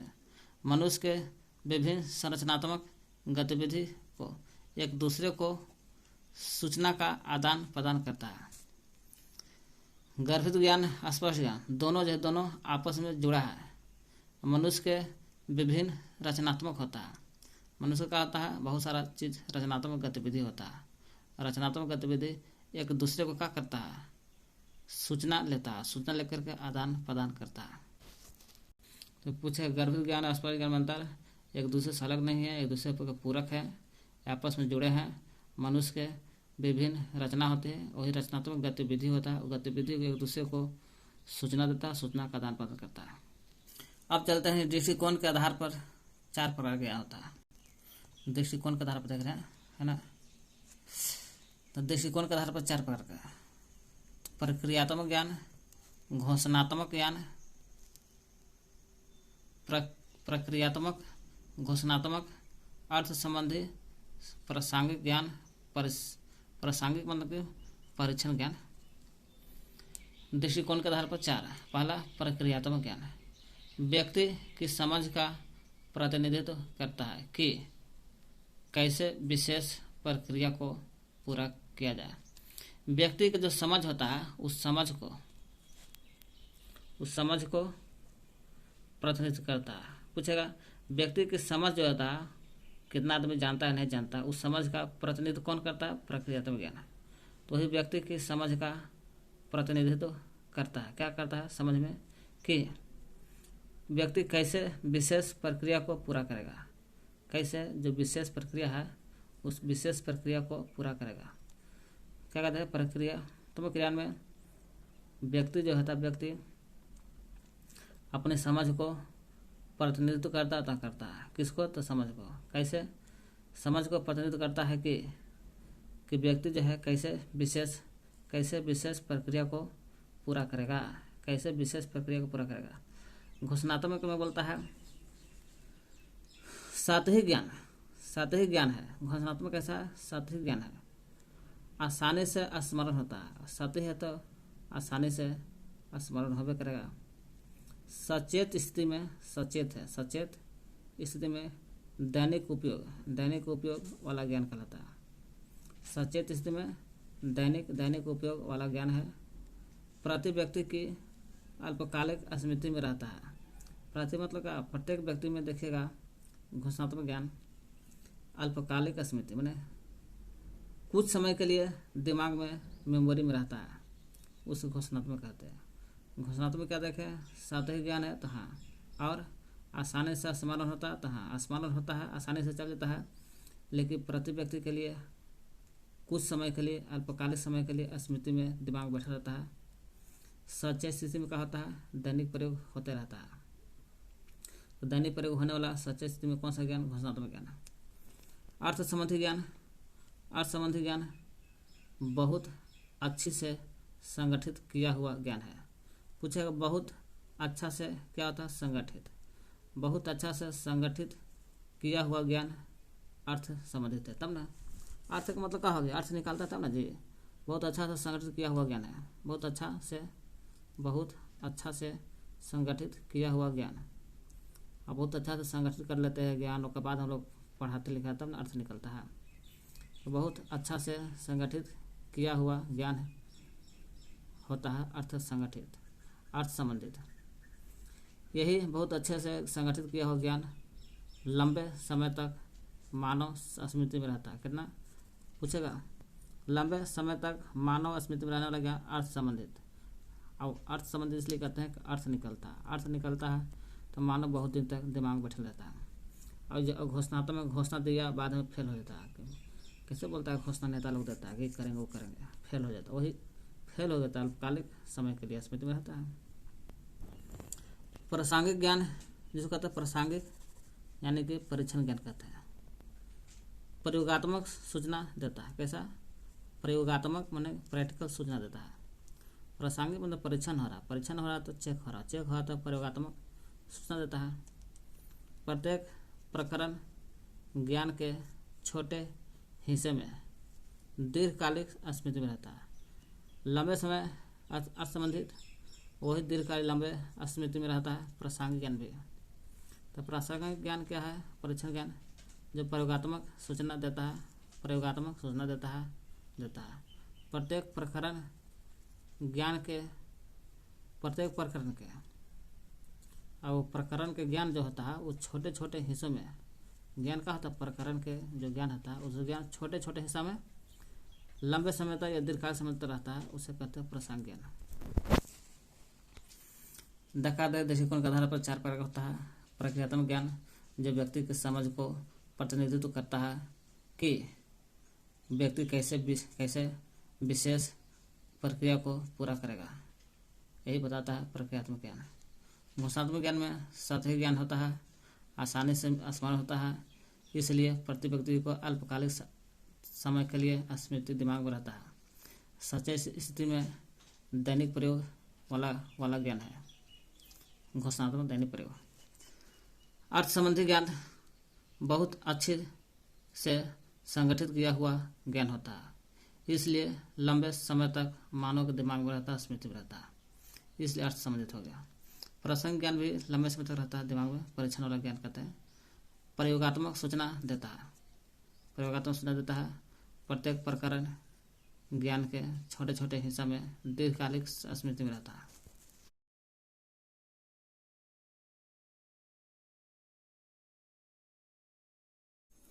ज्ञान के रूपांतरण के प्रकार देखते हैं। ज्ञान के क्या प्रकार? तो 4 प्रकार। किसका? तो रूपांतरण के। रूपांतरण के 4 प्रकार कौन कौन? रूपांतरण आता है ज्ञान में सामाजिकरण रूपांतरण ज्ञान, बाह्यकरण संयोजन कॉम्बिनेशन बोलते हैं, अंतःक्रियाकरण। तो सामाजिकरण देखते पहले, गर्भित की ओर चलने वाला ज्ञान को, गर्भित से गर्भित तक चलने वाले ज्ञान को सामाजिकरण ज्ञान कहते हैं, जो रूपांतरण में है। रूपांतरण हो रहा है किस में? 4 प्रकार का होता है ज्ञान का। तो रूपांतरण हो रहा है कैसे? गर्भित से गर्भित में रूपांतरण होने वाले ज्ञान को सामाजिकरण ज्ञान। अनुभव को सामाजिकरण में अनुभव को आदान प्रदान करता है। किसको? अनुभव जो रहता न है, यही अनुभव को आदान प्रदान करता है। गर्भित मतलब कि हम जो कोई बात बोलना चाहते नहीं बोल पा रहे हैं, खाली आंसर जान रहे हैं, वही गर्भित से गर्भित चल रहा है। अनुभव के द्वारा ही आदान प्रदान, देखो हम ऐसे कर रहे हैं, ऐसे करना, अनुभव के द्वारा आदान प्रदान होता है। गर्भित ज्ञान की रचना होती है। सामाजिकरण में किसकी रचना होती है? सामाजिकरण में गर्भित ज्ञान की रचना होती है, यानी गर्भित ज्ञान मिलता है। तो सामाजिकरण में क्या देखें, गर्भित चलता है। अनुभव के द्वारा ही ज्ञान का आदान प्रदान होता है, गर्भित ज्ञान की मिलता है। सामाजिकरण ज्ञान में गर्भित ज्ञान मिलता है। अगला है बाह्यकरण रूपांतरण। बाह्यकरण में क्या होता है? अंदर के बाद गर्भित है, गर्भित चल गए सामाजिकरण में, और बाह्यकरण में बाहर निकलना। कैसे? सुनिए, गर्भित से बाहर निकल गया, स्पष्ट हो गया। अंदर बोलना चाह रहे हैं, उसको शब्द बना कर बोल दिया तो स्पष्ट, उसमें निकल गया तो स्पष्टीकरण हो गया। गर्भित तो स्पष्ट तक चलेगा तो बाह्यकरण। गर्भित ज्ञान को स्पष्ट रूप से विचार रूप में बोलने की प्रक्रिया को कहते हैं गर्भित ज्ञान, बाह्यकरण ज्ञान।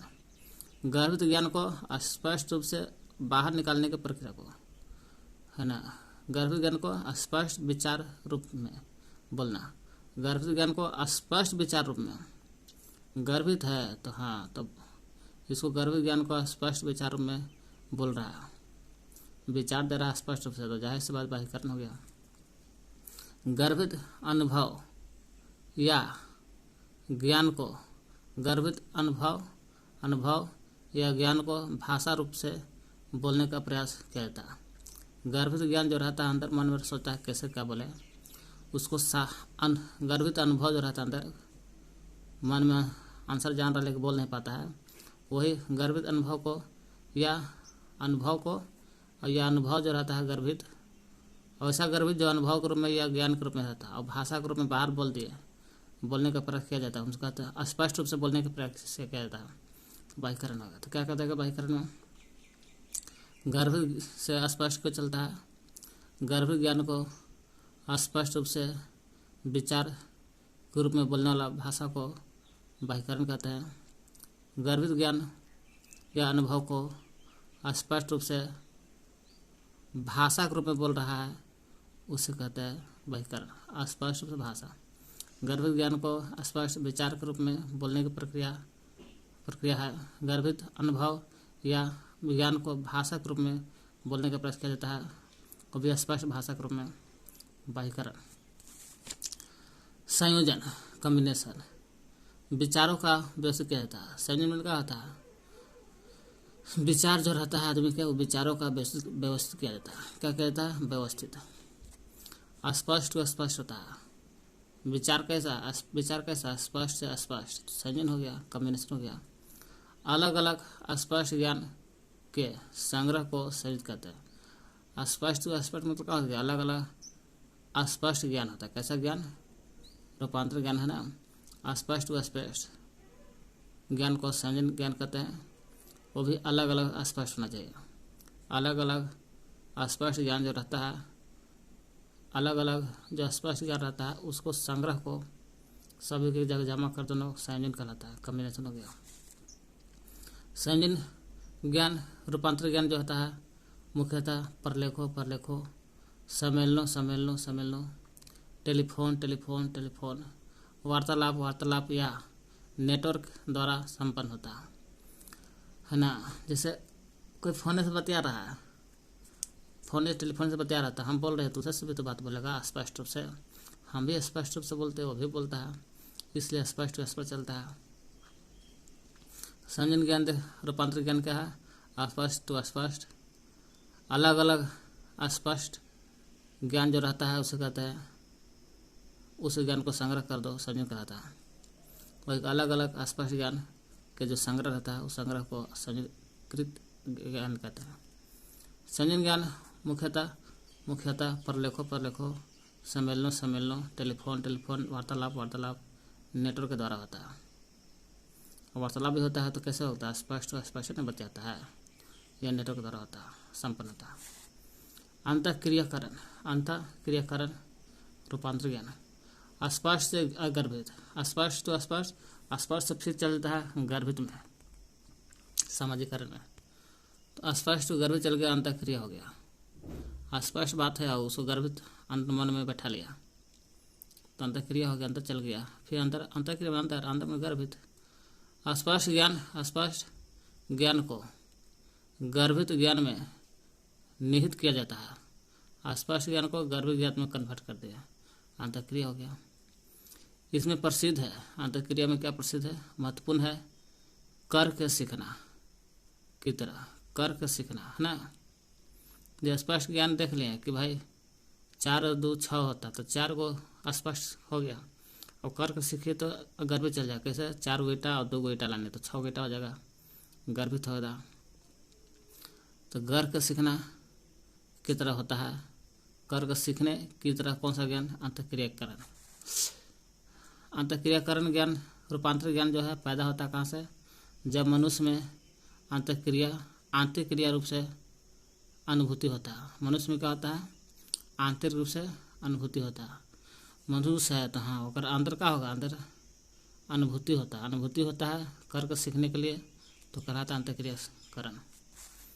क्या देखें, अंतःक्रियाकरण अस्पष्ट गर्भित, अस्पष्ट गर्भित ज्ञान कहते हैं अंतःक्रियाकरण। बस इतने सोच लीजिए।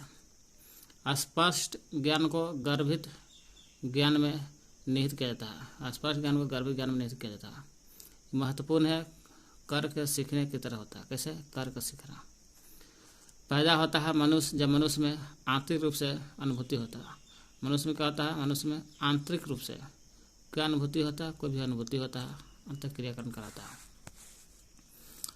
तो ज्ञान के रूपांतर के प्रकार 4 है, सामाजिक, बाह्यकरण, संयोजन, जब विचारधारा को व्यक्त करता है, अंतःक्रिया। गर्भित ज्ञान तो गर्भित ज्ञान होता है, और गर्भित ज्ञान की मिलता है सामाजिकरण कहलाता है। गर्भित ज्ञान की रचना जो मिलता है सामाजिकरण में। बाह्यकरण, गर्भित तो स्पष्ट चलता है, गर्भ से बाहर निकल गया तो स्पष्ट हो गया। गर्भित ज्ञान को हम लोग भाषा के रूप में स्पष्ट रूप से बोलने लगते हैं तो गर्भित ज्ञान कहते हैं। गर्भित ज्ञान अनुभव के या ज्ञान को स्पष्ट रूप से भाषा के रूप में बोलते हैं, बाह्यकरण कहलाता है।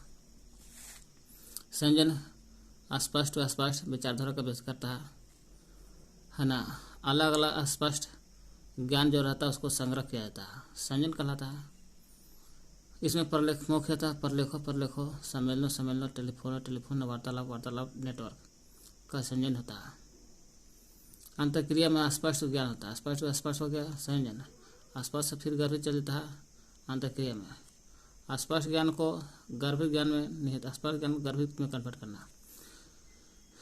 करके सीखना किस ज्ञान है, अंतःक्रिया का रूपांतर ज्ञान है।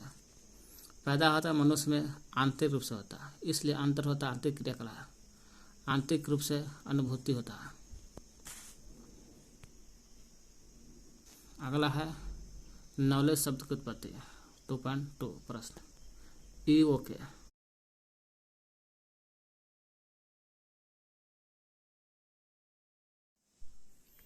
कह रहा है नॉलेज शब्द की उत्पत्ति किस भाषा से, तो ग्रीक भाषा से हुआ है। गुनोसिया, गुनोसिया भी ग्रीक भाषा का शब्द है। नॉलेज भी और गुनोसिया भी दोनों ग्रीक भाषा से है। ज्ञान की उत्पत्ति ग्रीक भाषा से है। नॉलेज माने ज्ञान, ज्ञान की उत्पत्ति ग्रीक भाषा से है। गुनोसिया से हुआ, नोसिस कहते हैं। गुनोसिया भी ज्ञान की उत्पत्ति ग्रीक भाषा से है और ग्रीक भाषा गुनोसिया से उत्पन्न हुआ।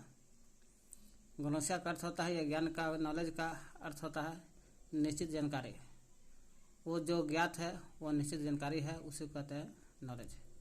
ज्ञान क्या है, वास्तव में ज्ञानेंद्रियों द्वारा प्राप्त बौद्धिक अनुभव है, बौद्धिक अनुभव। फ्यूचर शॉक बुक के लेखक एल्विन टफलर है। कैसे? फ्यूचर देख के आदमी शौक लगता है, तो शौक लिखते तो आदमी कहता है कि भाई टफ फ्यूचर है, तो टफलर हो गया, एल्विन टफलर। थर्ड वेव तीसरी किरण भी माना जाता है, एल्विन टफलर के लेखक है। फ्यूचर शॉक, थर्ड वेव और पावर भी आता है, पावर एल्विन टफलर का है। ज्ञान, फ्यूचर शॉक तो जान ही रहे हैं, थर्ड वेव देख ही रहे हैं, तीसरी किरण एल्फी टावर है, और पावर भी आता है, पावर कहेगा एल्विन टफलर।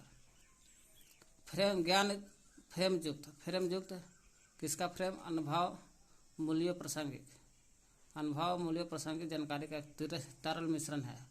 ये बात कौन बोला था? बात बोला था, कहा था इवन पार्ट। क्यों इवन पार्ट? डेवन है, डेवन पार्ट। फ्रेम जाता है पार्टे में जाता है, अनुभव मूल्य प्रासंगिक जानकारी देता है। यहाँ लिखा है फ्रेम युक्त ज्ञान, ज्ञान क्या है? ज्ञान फ्रेम युक्त अनुभव मूल्यों और प्रासंगिक जानकारी का तरल मिश्रण है, डेवन पार्ट। डेवन पार्ट का संबंध ज्ञान प्रबंधन से है। चलिए आगे देखते हैं। ज्ञान, ज्ञान का ज्ञान तथ्य कथन और विचार, कथन या विचार या अलग है का एक संगठित सेट है। क्या? संगठित सेट है। डेनियल बेल बोला था, बेलों का ज्ञान होता ना जी। डेवन पार्ट का संबंध ज्ञान संवर्धन से है। ज्ञान तथ्य विचारों का संगठित सेट है, सेट। डेनियल बेल, बेलों के भी ज्ञान का तथ्य विचार जानकारी है। पोस्ट इंडस्ट्रियल सोसाइटी के जनक डेनियल बेटेरी को कहा जाता है। ज्ञान का ज्ञान तथ्य फैक्ट और विचार, तथ्य या विचार का एक संगठित सेट है, डेनियल बेल बोलता है, जो पोस्ट इंडस्ट्रियल सोसाइटी के जनक है डेनियल बेल। ज्ञान न्यायपूर्वक सत्यता पर आधारित विश्वास है। तो जाहिर सी बात है, न्याय अगर दिलाता है सत्य के अनुसार, उस सत्य के आधार पर लोगों का विश्वास होता है। तो विश्वास होता है कि न्याय मिल रहा है सत्य के आधार पर, इसलिए आदमी लोग रस के अनुसार खुश होता है, रस ना रसेल में रस जैसा खुश होता है, इसलिए नाम है रसेल। ज्ञान का अर्थ अपनी क्षमताओं का पहचान करना। ज्ञान का अर्थ का आदमी बताता है, राय देता है। क्या राय देता है? जानता है ज्ञान जो है ना, वो अपनी क्षमता का पहचान बताता है, अपनी क्षमता राय देता है, इसे राय कहते हैं। ज्ञान दो प्रकार का होता है। हम किसी विषय को स्वयं ज्ञात करते हैं तभी ज्ञान हो गया। कोई विषय है, अपने पढ़ते हैं, अपने स्वयं ज्ञात करते हैं थ्योरी के बारे में, या तो हम जानते हैं कि उस विषय पर सूचना कहाँ मिल सकती है, ये भी। और जब सूचना स्वयं मिल रहा है, सूचना कहाँ मिलेगा? विषय को जानकारी स्वयं लेते हैं, तो जानकारी ले रहा है इसे जॉनसन है, सैमुअल जॉनसन कहते हैं। दो प्रकार का ज्ञान होता है। हम किसी विषय को स्वयं ज्ञात करते हैं, या तो फिर वो विषय को सूचना कहाँ मिलेगा, ये बात बोलता है सैमुअल जॉनसन। ज्ञान का अर्थ अपनी क्षमता का पहचान है, राय राय देता है। ज्ञान विश्वास या मत से कुछ अधिक है, तो विश्वास सही है, विश्वास से भी अधिक है, तो जाहिर सी बात है आदमी सेफ रहता है। चलो विश्वास से ज़्यादा अधिक है तो सेफ रहो। शेफाली गुप्ता। न्यायपूर्वक सत्यता पर आधारित है ज्ञान, और विश्वास दरअसल है।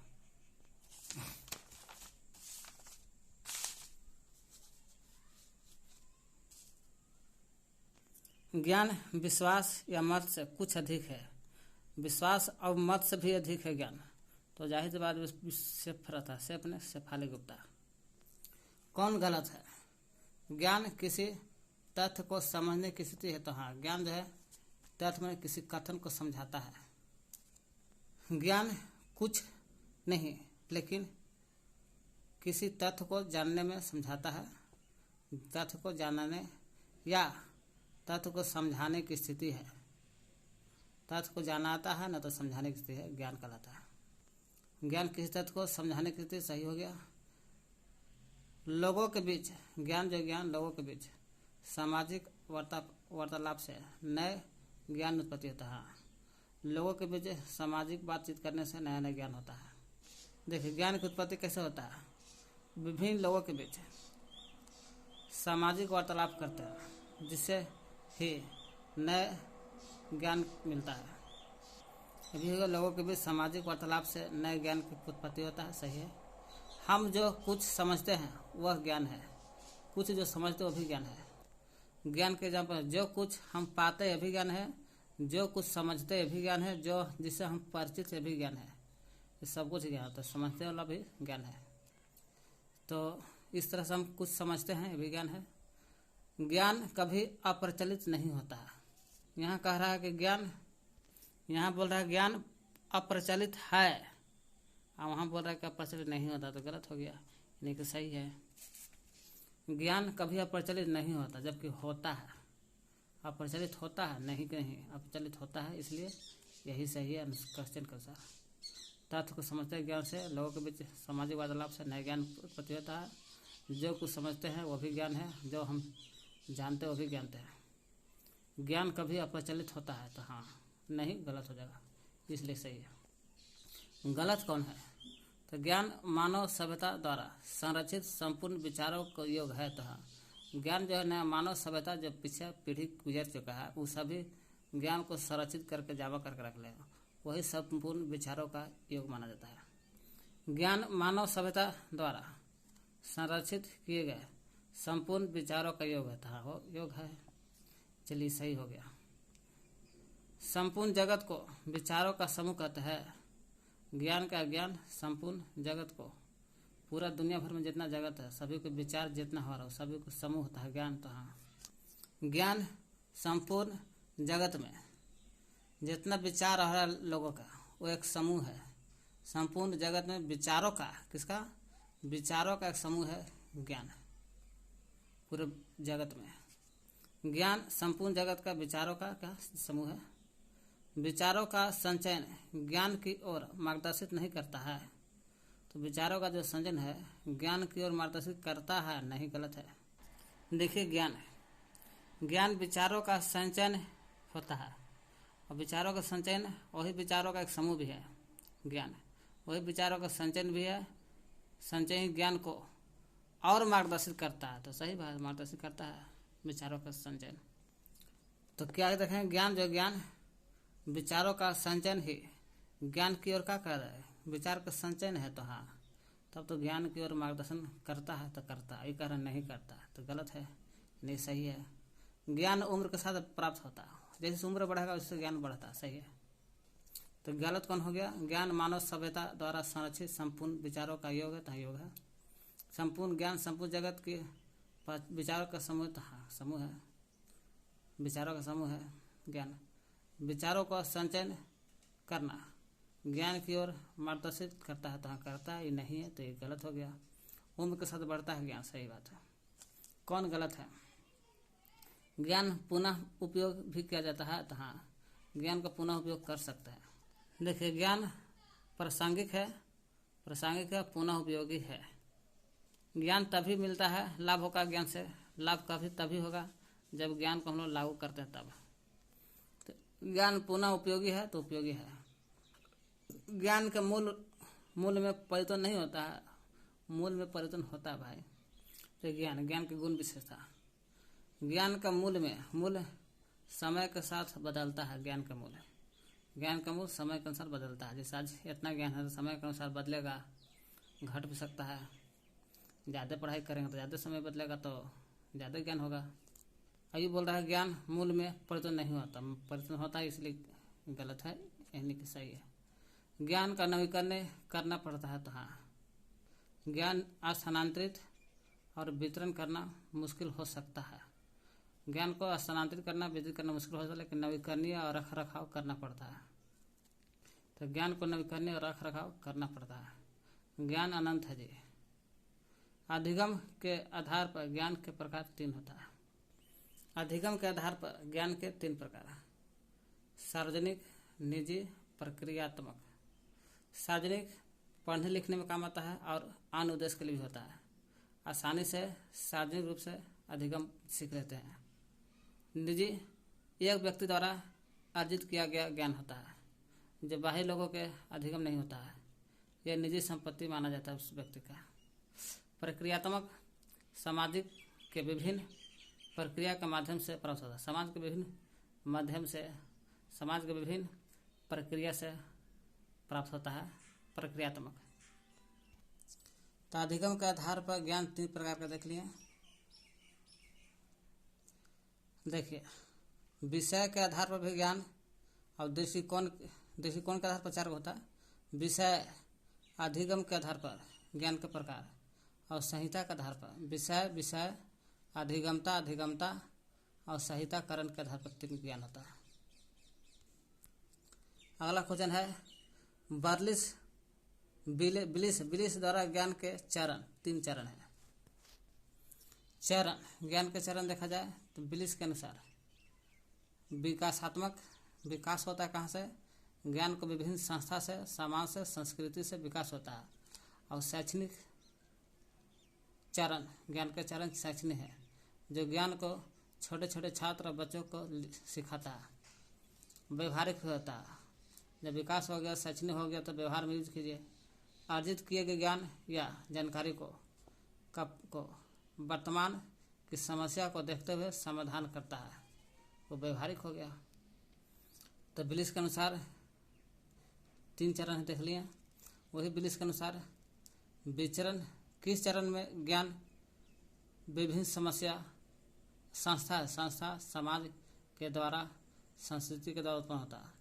समाज, संस्कृति, संस्था। अभी देखे विकासात्मक में, देखे अभी तुरंत ही विकासात्मक संस्था में होता है ज्ञान विभिन्न संस्था, समाज, संस्कृति द्वारा उत्पन्न होता है। वही बिलिस के अनुसार ज्ञान छोटे छोटे बच्चे छात्रों को सिखाया जाता है। तो शैक्षणिक में बिलिस के अनुसार चरण शैक्षणिक में ज्ञान छोटे छोटे छात्र बच्चों को सिखाया जाता है। और व्यवहारिक में अर्जित किए गए ज्ञान को या जानकारी को उपयोग वर्तमान की समस्या को देखते हुए समाधान करता है, वो व्यवहारिक हो गया। तो छोटे से बच्चों को विकास में तो होगा नहीं, शैक्षणिक में कहा गया सही है। घोषणा पत्र चरण ही नहीं है, ज्ञान के चरण नहीं घोषणा।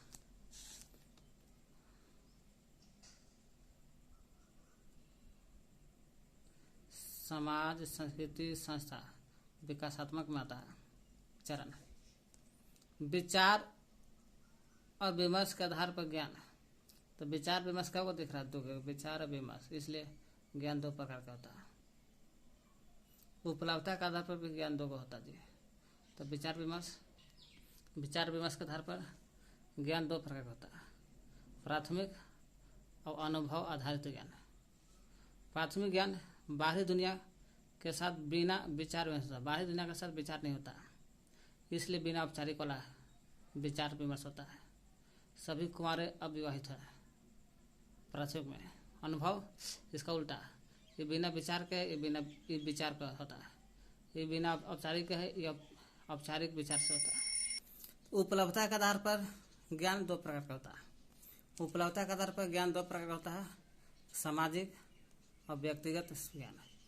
सामाजिक में स से सामाजिक, स से स्वतंत्र, और आसाम स्वतंत्र है तो आसाम से सभी व्यक्ति को उपलब्ध होता है आसानी से ज्ञान। और व्यक्तिगत है तो कोई एक व्यक्ति के स्वयं के अधिकार से मिलता है, स्वयं के अधिकार से मिलता है। सामान्यतः गोपनीय प्रकृति का होता है, व्यक्तिगत गोपनीय होता है। विषय के आधार पर 3 को होता है, दृष्टिकोण के आधार पर 4 होता है। विषय के आधार पर 3 को तर्क संगत, सहज ज्ञान और वैज्ञानिक ज्ञान। तर्क संगत निश्चित तर्क के आधार पर या तो फिर बौद्धिक बुद्धि विवेक के आधार पर होता है, बुद्धि विवेक के आधार पर होता है तर्क संगत। सहज है सोच, सहज सोच या विचार के से होता है सहज। वैज्ञानिक नाम है वैज्ञानिक प्रक्रिया द्वारा होता है। तो हम लोग देखे भी विषय के आधार पर 3 को देख लिए, अधिगम के आधार पर 3 को होता है, संहिताकरण के भी आधार पर 3 को होता है। संहिताकरण और देखते हैं, संहिताकरण के आधार पर भी ज्ञान 3 प्रकार का होता है। गर्भित, अंतर्निहित, स्पष्ट ज्ञान। गर्भित अधिक ज्ञान का प्रकार है, अधिक ज्ञानों का प्रकार गर्भित है, माने अंदर मन में बहुत सारा ज्ञान होता है तो इसको गर्भित है। औपचारिकता से परे है, बाहर नहीं निकाल पाते हैं, शब्द को नहीं व्यक्त करते हैं, दूसरे व्यक्ति के साथ संचारित नहीं हो पाता। क्यों? अंदर आंसर है लेकिन हल नहीं कर पाते हैं, मुंह से शब्द से नहीं निकल, शब्द द्वारा भाषा नहीं बोल सकते हैं। अंतर्निहित स्पष्ट, इसका उल्टा है। अधिक ज्ञान का प्रकार है औपचारिक रूप से संहितावाद है, यानी कि आसानी से हम लोग दूसरों से अभिव्यक्त करते हैं विचार को स्पष्ट रूप से। अंतर्निहित और औपचारिक है। अंतर्निहित व्यक्ति अंतर्निहित ज्ञान को व्यक्त कर सकते हैं तो कर सकते हैं, लेकिन व्यवहारिक में अभिव्यक्त नहीं कर सकते हैं।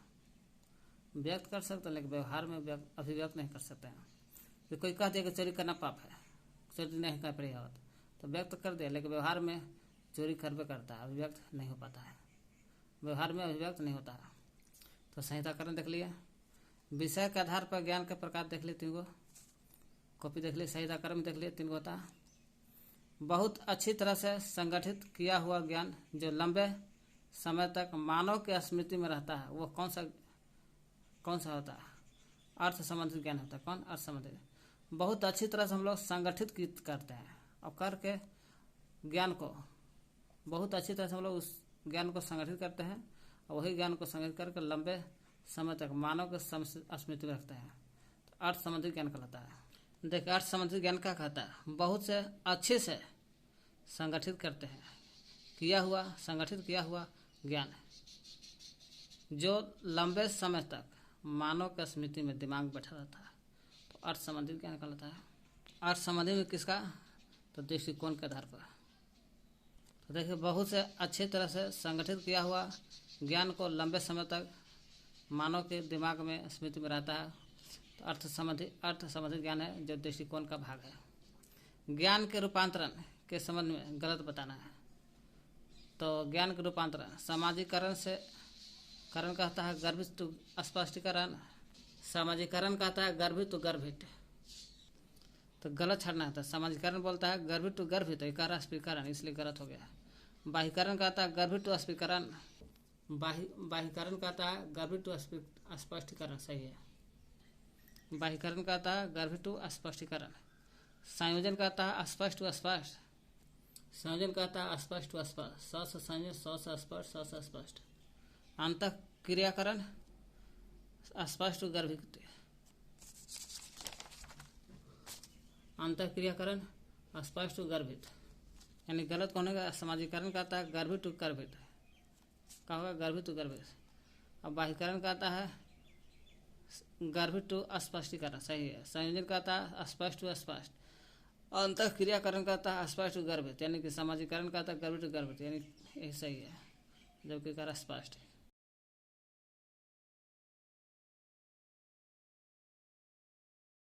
तो इस प्रकार से यूनिट 2 का पहला भाग ज्ञान है ना, खत्म हो गया। आगे दूसरा भाग देखेंगे अब।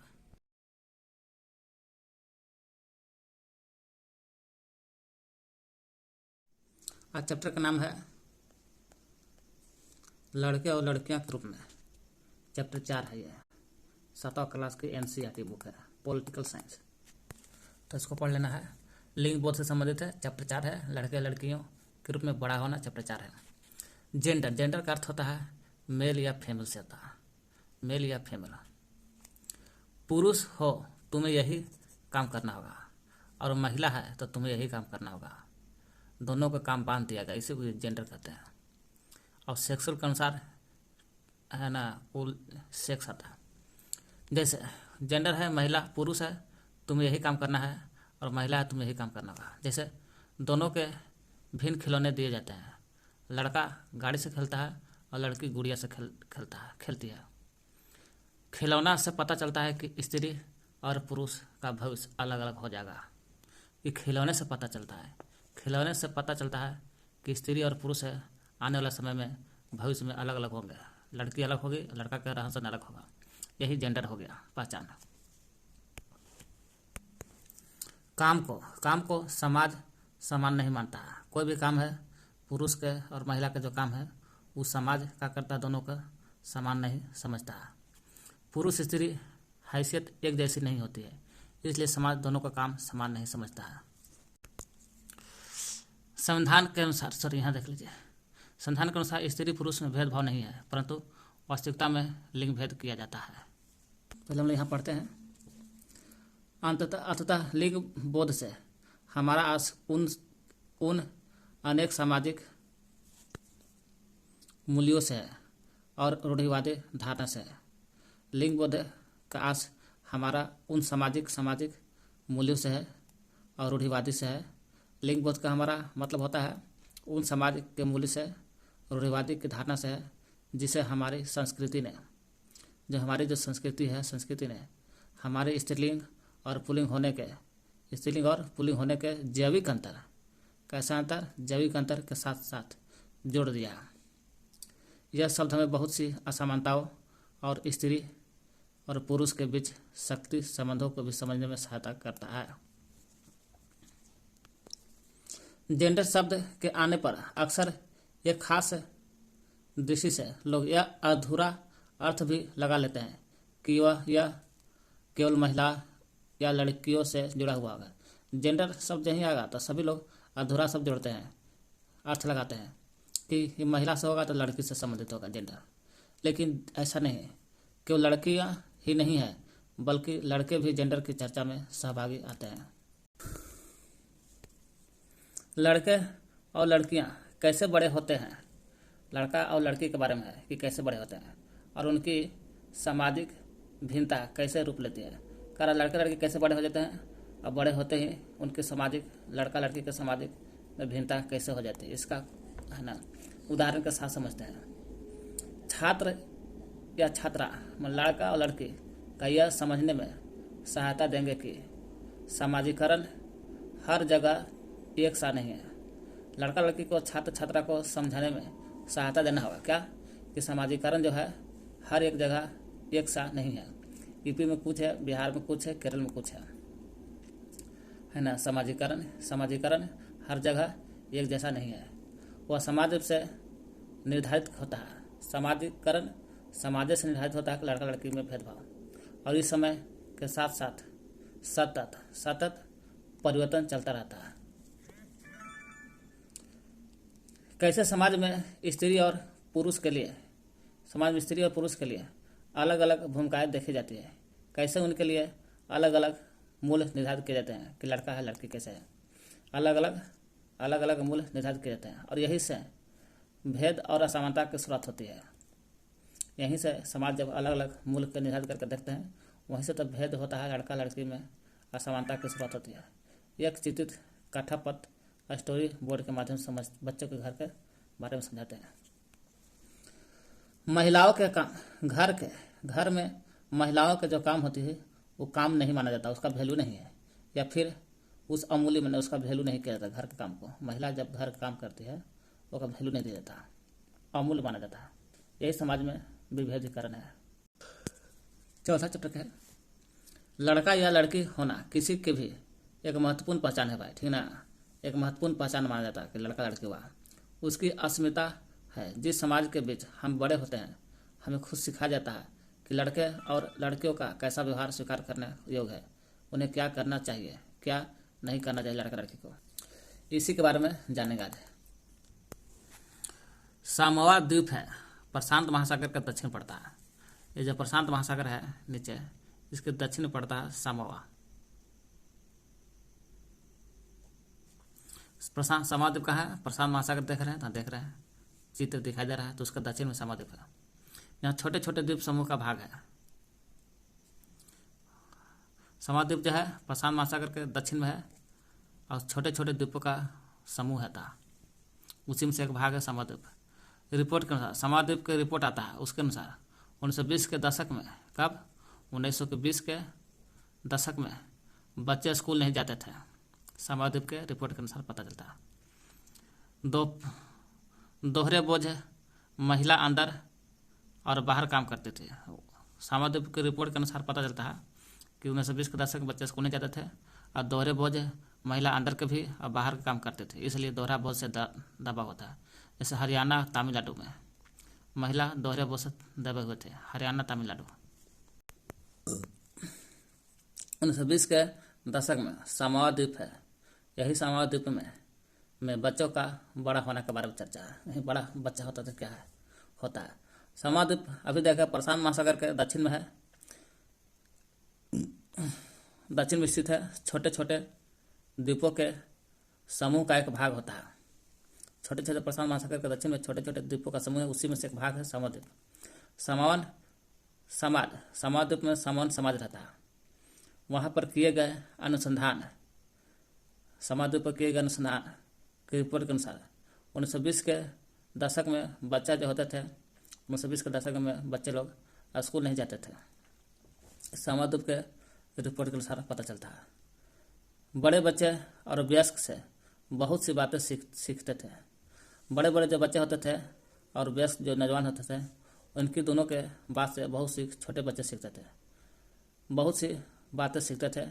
जैसे छोटे बच्चों की देखभाल करना चाहिए, छोटे बच्चों की देखभाल करना चाहिए और घर का काम कैसे करना चाहिए, ये सब बड़े बच्चा और वयस्क से सीखते थे वहाँ के छोटे बच्चे लोग। आज द्वीपों पर सामोआ द्वीप जो है उस पर सामोआ द्वीप पर वही द्वीपों पर मछली पकड़ने बहुत महत्वपूर्ण कार्य किया था। जो मछली पकड़ता था सामोआ द्वीप पर, वो मछली पकड़ना बहुत बड़ा महत्वपूर्ण कार्य था। इसलिए किशोर बच्चे होते थे, वो मछली पकड़ने के लिए सुदूर मैंने बहुत दूर यात्रा पर जाना सीखते थे। क्यों जाते थे किशोर बच्चे मछली पकड़ने के लिए बहुत दूर यात्रा पर जाना सीखते थे? क्योंकि मछली पकड़ना सामोआ द्वीप में सबसे महत्वपूर्ण माना जाता था। इसलिए किशोर बच्चे मछली पकड़ने के लिए सुदूर यात्रा पर जाते थे। लेकिन ये बातें वे अपने बचपन के अलग अलग समय पर सीखते थे। छोटे बच्चे जैसे ही चलना शुरू कर देते थे तो उनके माताएं और बड़े लोग उनको देखभाल करना बंद कर देते थे। कह रहा छोटे बच्चे जब भी चलता था ना सामोआ द्वीप पे, तो माता लोग देखना कि चलने लगा, तो देखते थे कि चलने लगा छोटा बच्चा, तो उनको देखभाल करना ही बंद कर देते थे। यह जिम्मेदारी बड़े बच्चे पर आ जाती थी, है ना। देखा कि महिला लोग छोटा बच्चा चलने लगा तो देखभाल करना बंद कर दिया। अब जो बड़ा भाई होता था वो जिम्मेदारी ले लेता था, जो प्राय स्वयं भी 5 वर्ष का था। जो 5 वर्ष का बड़ा भाई होता था, छोटे बच्चे के देखभाल करता था। लड़के और लड़कियां दोनों आप अपने छोटे भाई बहनों की देखभाल करते थे। लड़का हो लड़की हो, देखता था लड़का हो लड़की दोनों में से छोटा भाई हो बहन हो, छोटे भाई बहन को देखभाल करते थे। लेकिन जब कोई लड़का लगभग 9 वर्ष का हो जाता था तो वह बड़े लड़कों के समूह में सम्मिलित हो जाता था। जब ही 9 वर्ष का लड़का हो गया तो बड़े लड़के के समूह में हो जाता था और बाहर के काम सीखता था। 9 वर्ष का लड़का जैसे मछली पकड़ना बाहर का काम था, मछली पकड़ना, नारियल के पेड़ लगाना, ताड़ियाँ, लड़कियाँ जब तक 13 वर्ष का होता था, तो लड़का है 9 वर्ष का होता था तो बड़े भाई के समूह में शामिल होता था और मछली पकड़ता था, नारियल के पेड़ लगाता था। और जब लड़कियाँ 13 वर्ष का होती थी, 13 से 14 वर्ष, तब साल की नहीं हो जाती, 13 वर्ष के होती थी लड़के लोग, तब छोटे बच्चों की देखभाल और बड़े के छोटे मोटे कार्य करते थे। छोटे बच्चे की देखभाल करते थे 13 वर्ष के, 14 वर्ष के लड़के लोग। और बड़े लोगों के छोटे मोटे काम करते थे।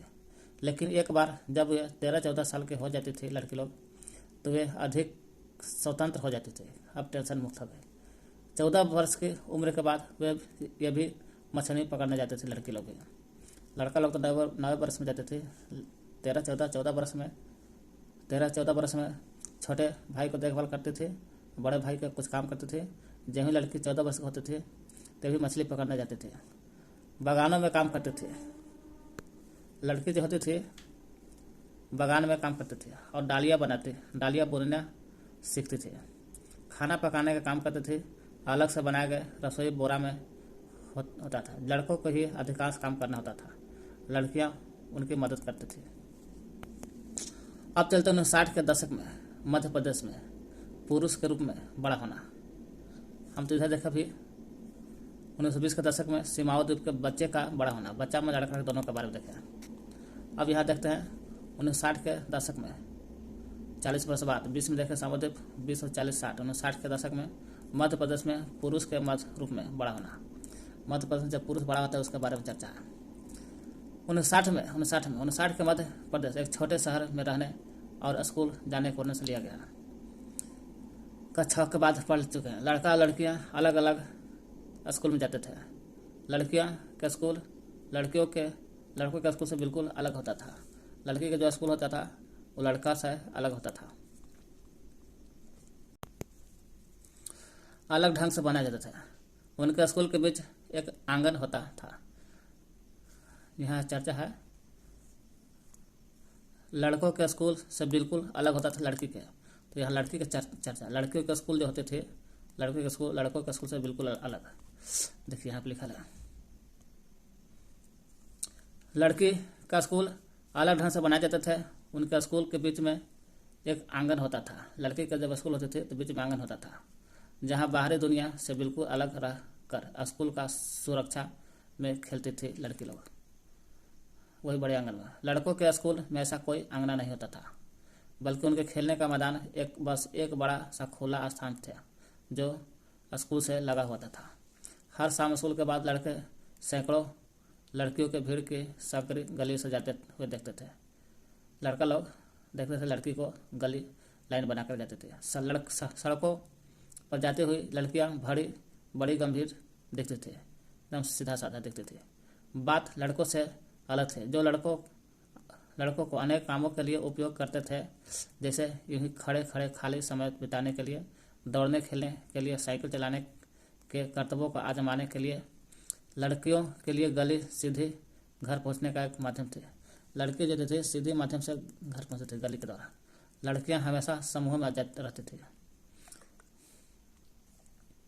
शायद उनके मन में यही डर होता था समूह में रहने के लिए, कोई उन्हें छेड़ न दे, उन लड़की पर कोई हमला न कर दे, इसलिए समूह में रहते थे लड़के लोग। मध्य प्रदेश के बाद 1960 के ऊपर के उदाहरण से पढ़ने के बाद हमें लगता है कि बड़े होने के भी कई तरीके हैं। बड़े होने के भी कई तरीका हो सकता है। हमें प्राय सोचते हैं कि बच्चे एक ही तरीके से बड़े होते हैं। ऐसा इसलिए क्योंकि हम अपने अनुभव से ही सबसे ज़्यादा परिचित होते हैं। हम अपने परिवार के बुजुर्गों से बात करके पाएंगे बचपन से यहाँ पर अंतर होता है। बूढ़ा का अलग, हम आप आजकल के बच्चा का अलग, बुढ़ापा बचपन होता है अलग। यदि हम ये भी अनुभव करते हैं कि समाज लड़के और लड़कियां में स्पष्ट अंतर करता है। समाज जो है लड़का लड़की में अंतर करता है। हम बहुत कम आयु से शुरू हो जाते हैं। उदाहरण के लिए उनके खेलने के लिए भिन्न खिलौने दिए जाते हैं। लड़कों को प्राय खेलने के लिए कार दी जाती है और लड़कियों को गुड़िया दिया जाता था। दोनों ही खिलौने खेलने में बहुत आनंद हो सकता है, फिर भी लड़कियों को गाड़ियाँ और लड़कों को कार क्यों दी जाती है? यही तो अंतर है, समाज में अंतर करता है लड़का लड़की में। खिलौने बच्चों को यह बताने का माध्यम बन जाता है। खिलौने से पता चलता है कि बच्चा लड़का बनेगा कि लड़की आगे चल कर। खिलौने बच्चों के बताने का माध्यम बन जाता है कि जब वे बड़े होकर स्त्री या पुरुष बनेंगे तो उनका भविष्य अलग अलग होगा। खिलौने से पता चलता है। अगर हम विचार करें तो अंतर यह है कि प्रतिदिन की छोटी छोटी बातें में बनाकर रखा जाता है। लड़कों को कैसे कपड़े पहनना चाहिए और लड़के पार्क में कौन से खेल खेलें। लड़कियों को धीमी आवाज़ में बात करनी चाहिए। लड़कों को रौब से बात करना चाहिए, एकदम टाइट होकर के। यह सब बच्चों को यह बताने के तरीके हो जाते हैं। जब वे बड़े होकर स्त्री और पुरुष बनेंगे तो उनकी विशिष्ट भूमिकाएं होगी, जो सिखाए हैं बच्चा में वो सब अंतर दिखता है। बाद के जीवन में इसका प्रभाव हमारे अध्ययन के विषयों के व्यवसाय के चुनने पर भी पड़ता है। बाद में ही अंतर होने के कारण विषय और जो व्यवसाय करने के बारे में आता है उसमें चुनाव भी करने पड़ता है। लड़का के काम करना है, लड़की के विषय चुनना है। अधिकांश समाज में, हमारा समाज भी सम्मिलित है, पुरुष और स्त्रियों की भूमिकाओं और उनके काम के महत्व को समान नहीं समझा जाता है। चाहे पुरुष हो महिला हो, सभी का काम समान नहीं समझा जाता है। पुरुष और स्त्री को हैसियत एक जैसी नहीं होती है। पुरुष और महिला के एक जैसी हैसियत नहीं होती है। पुरुष और स्त्रियों के द्वारा किए जाते वाले कामों में यह समानता कैसे हुआ, इसी के बारे में चर्चा। यही यहाँ लिखल था। जेंडर, मेल या फीमेल है, पुरुष तुम्हें यही काम करना है, महिला यही काम करेगी। जैसे दोनों में भिन्न खिलौने दिए जाते हैं। खिलौना अलग अलग खेलने में आनंद हो सकता है, लेकिन लड़का गाड़ी से खेलेगा, लड़की गुड़िया से खेलेगी। इसी से पता चलता है कि स्त्री और पुरुष का भविष्य चेंज होगा। काम को समान नहीं समझाता है। पुरुष और स्त्री की हैसियत एक जैसी नहीं होती है। घर का काम का मूल्य, महिला घर में कितना काम कर ले, बाहर काम कितना काम कर ले, उसका मूल्य 0 समझाता है।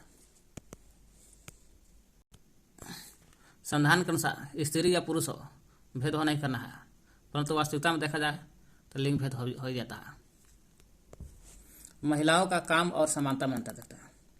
जैसा कि हम देखा कि महिला के घरेलू और देखभाल के कामों को कम महत्व दिया जाता है। सही बात है, महिला को घरेलू काम या देखभाल के काम में महत्व कम होता है। एक व्यक्ति और परिवार का मामला नहीं है कि महिला लोग के वैल्यू कम दिया जाता है, सभी घर में ऐसा होता है। यह स्त्री और पुरुष के बीच असमानता के एक बड़ी सामाजिक व्यवस्था के भी भाग है माना जाता है ना। इसलिए इसके समाधान हेतु जो कार्य किए गए हैं उसके बारे में चर्चा करते हैं।